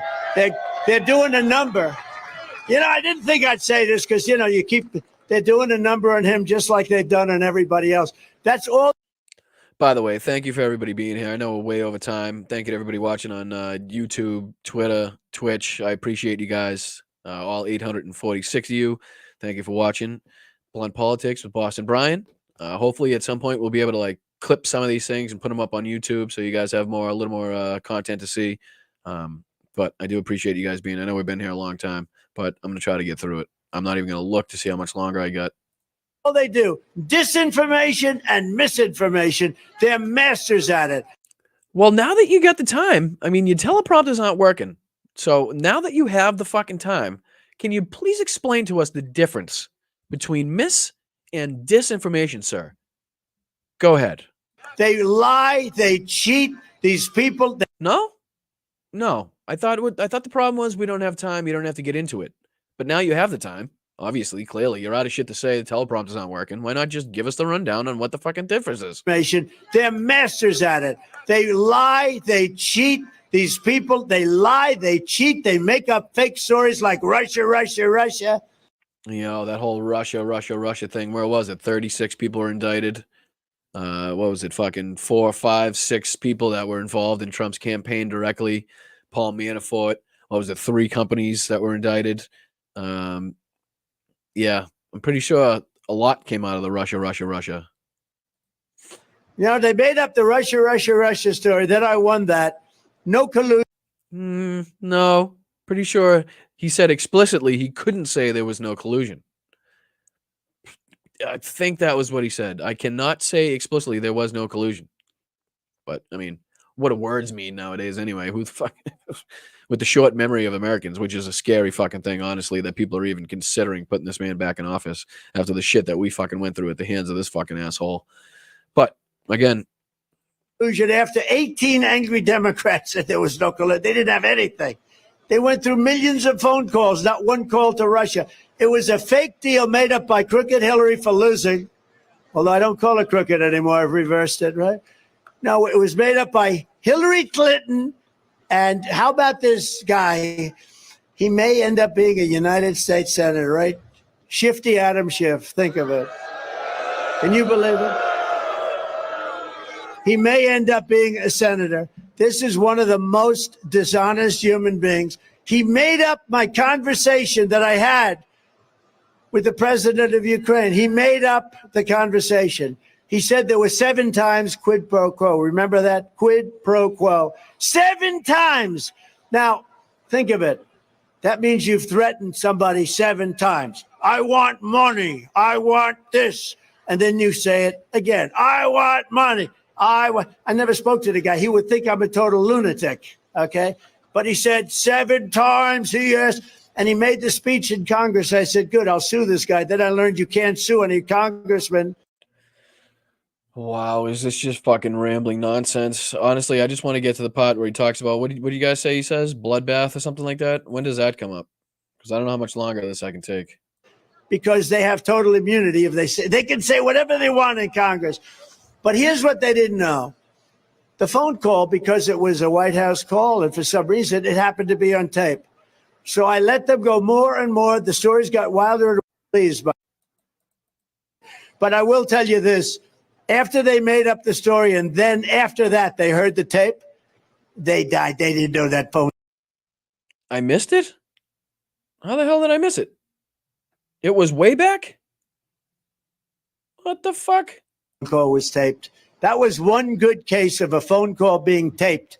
And they were taped and they got caught. And you know what they do? They took 2 weeks off and then they said, Ukraine. They went into a new scandal. They do it. These are bad people. These are sick. All right. Well, you guys caught it. I apologize. I missed it. I must have been yapping my fucking mouth. But what did he say? He said bloodbath when he was talking about. Hold on, it goes too fast. Mexico, you say? He said bloodbath when he was talking about the cars being made in Mexico. Really? And I fucking missed it. Well, I apologize that I missed that one. So I don't see any reason to keep going on that one if he's just going to keep rambling without a fucking rambling without a screen there. What I do want to play for you guys before we go, let me switch back to this. That's not what I want, but what are you going to do? Let's do this one. Let's do this one. And what? Which one? This one? All right, that'll work. All right. So, every time I heard you guys talking about it in the comments, we might as well finish off on a high note here. So, why don't we do this? Nice little surprise, nice little high note to go off on. Now on again, appreciate you guys for being here. Let's see here. Now, if I can share this tab. Unquestionably among the greatest actors of all time. He's a two-time Oscar winner, whom you can see alongside Bobby Cannavale and Rose Byrne in the movie Ezra. It opens in theaters May 31st. Please say hello to Robert De Niro. Had a nice time. Nice time, yeah. We have a couple of breaks, and people get You up. guys go know to the it's coming. bathroom, walk around. It was fine. The bathroom part was the highlight? That was one of the highlights. You guys know it's coming. Let's go. Let's go, Robbie. Bobby D coming out fucking hot, and I love it. Every fucking second of this do I love. Every fucking second of it. More of this, please. More of this. You did you go to like parties afterwards? A couple that I went home. You won your first Oscar, what, like 49 years ago? Come on. You remember In Italy doing a movie, I guess it was about 6 in the Come on. So I was shooting. So that's when you got no, Oh, you got wow, that's you know what? That don't even go and you win. Yeah. Were you at all dreading winning because you knew you would have to make Come on. What does he say? on you, seeing what your reaction is. Yeah. Anyway, but no, it's nice. It was actually terrific. He is great, and he was very happy to win, and and at this point, you got a couple of those things already, and I feel like you don't even care, honestly. Just getting nominated is enough. Can't really say that they're different. And yet, the 5 nominees were saying that Good you Lord. and I have something in common. Here we go. We have both been immortalized on social This is so good. This is so good. media by our former president, Donald Trump. Yeah. We have, I think this might have been the first time he wrote about you. Robert De Niro, a very low IQ individual, has received he spelled 2 wrong, many shots to the head by real boxers in movies. I watched him last night, truly believe he may be punch drunk. And then he says, at the end, he says, wake up punchy, he says to you. And that's not the only time. And he moved over to Truth Social. Robert De Niro, whose acting talents have greatly diminished with his reputation now shot, must even use a teleprompter for his foul and disgusting language. It's so great that they just happen to be the one that he called him up for using a teleprompter, and Donald Trump literally just fucking lost his marbles because the teleprompter wasn't working. So disrespectful to our country. Now, in all fairness to the former president, is that true? Do you have to use a teleprompter when speaking about President Trump? Or are you able to just kind of riff on your thoughts on him?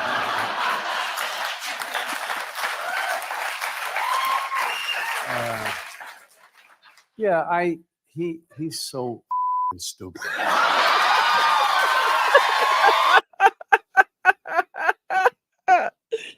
Oh, I love it.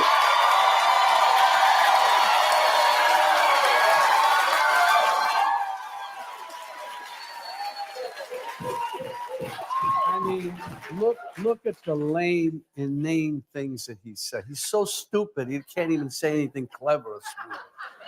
He's a moron.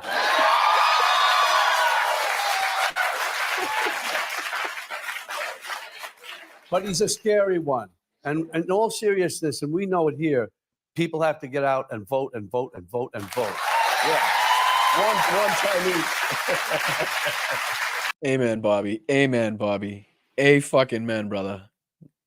You know what I mean? I mean, you got to have when you got people in high places like that coming out with the strong language, and I think I said it on the last show. I think Joe Biden would benefit from coming out and honestly throwing a few fucking F-bombs around. I'm not gonna lie. Telling people exactly how he feels about Donald Trump, telling people exactly how dangerous Donald Trump and the GOP are right now. I think it would benefit him immensely. I think it would get the buzz going. I think it would get some momentum behind him. But again, I'm not a fucking campaign manager. Who knows? But it's good to see people like Bobby De Niro speaking up, telling it exactly how it is. And he's been doing this for a long time. This is nothing new for him. He's been calling out Donald Trump forever, which is why Donald Trump continues to call him out. But again, we went way over, and I do apologize to the mods. Thank you guys so much for doing what you guys do. I'm sorry for going over it so long, but I don't know how else to do it. I don't know if 2 hours is going to be enough. We'll have to talk about that. It's just send the best wishes to the show and the fam. Thank you so much. I do appreciate it. To the fucking fam, to the sparklers, any other communities that are in here watching. You guys are the best. Just make sure you guys get out and vote, please. Hopefully next week we won't have, or maybe I'll try to set it up where we don't cover as much of Trump's speech, or if we do, if what I'd really like is to be able to have somebody set up the clips that I don't have to see, kind of like, on the other shows that we watch, but obviously I'm not at that point yet. So I kind of have to obviously pick out my own clips. I do want to get into the Ukraine stuff at some point, but it's just, I have to kind of watch a few more channels and figure out what the hell I can and cannot show. I don't want to get in trouble right off the bat. But just know that Ukraine is stepping up their attacks on the oil refineries in Russia. Russian separatists working for Ukraine are causing chaos and raising hell in Belgorod. People are being evacuated. The schools are being closed. Finally, the war is being brought to Russia's doorstep, and not just the refineries. We're talking, we're talking the cities themselves now. We're talking deep inside Russia. We're talking 10 to 12% of the refinery capacity of Russia being eliminated in the last, 72 hours. And the campaign is only going to get burnt. The cursed bridge was struck again. A lot's going on, and I want to be able to make sure that I can talk about that and get all the information out there to you guys. Maybe we'll see if we can have Phil on at some point and get some guests on and, get some different perspectives on here. But until next Sunday, I do appreciate you guys being here. Make sure you are liking, sharing, subscribing. It's all free. And thank you to everybody that did donate today. Everybody sent a super sticker, super chat.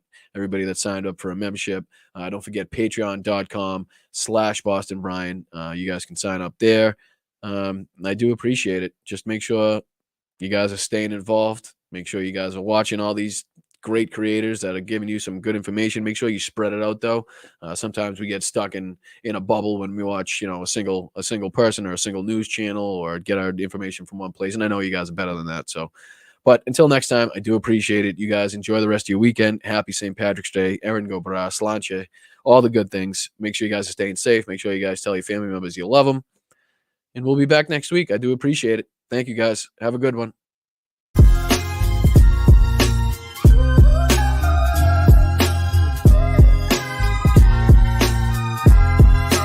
Thank you to the mods again. I do appreciate you guys. You guys are the best. Thank you, Mel, for all that you do. Thank you for setting everything up. Thank you for helping with the mods. I love you.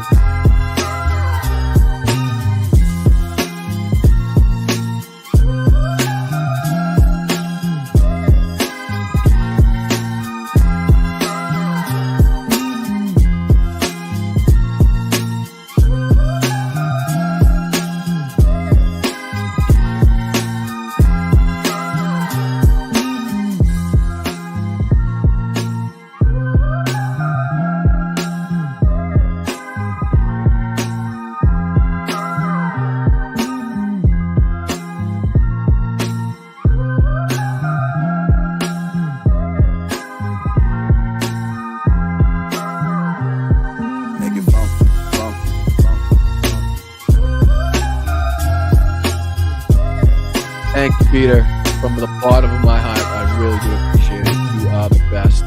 Thank you so much for everything you do for this channel. Thank you, Carl. Thank you, Janelle, Lita, Foggy, Elizabeth, Diane. Make sure you guys are checking out Diane, her show with Benny Loco. Make sure you're checking out Hal's show. Make sure you're checking out Tony Michaels. Make sure you're checking out David Packman, Midas Touch. Get involved. Stay involved. Make sure you guys are voting. Enjoy the weather. Have a great day. I love you guys.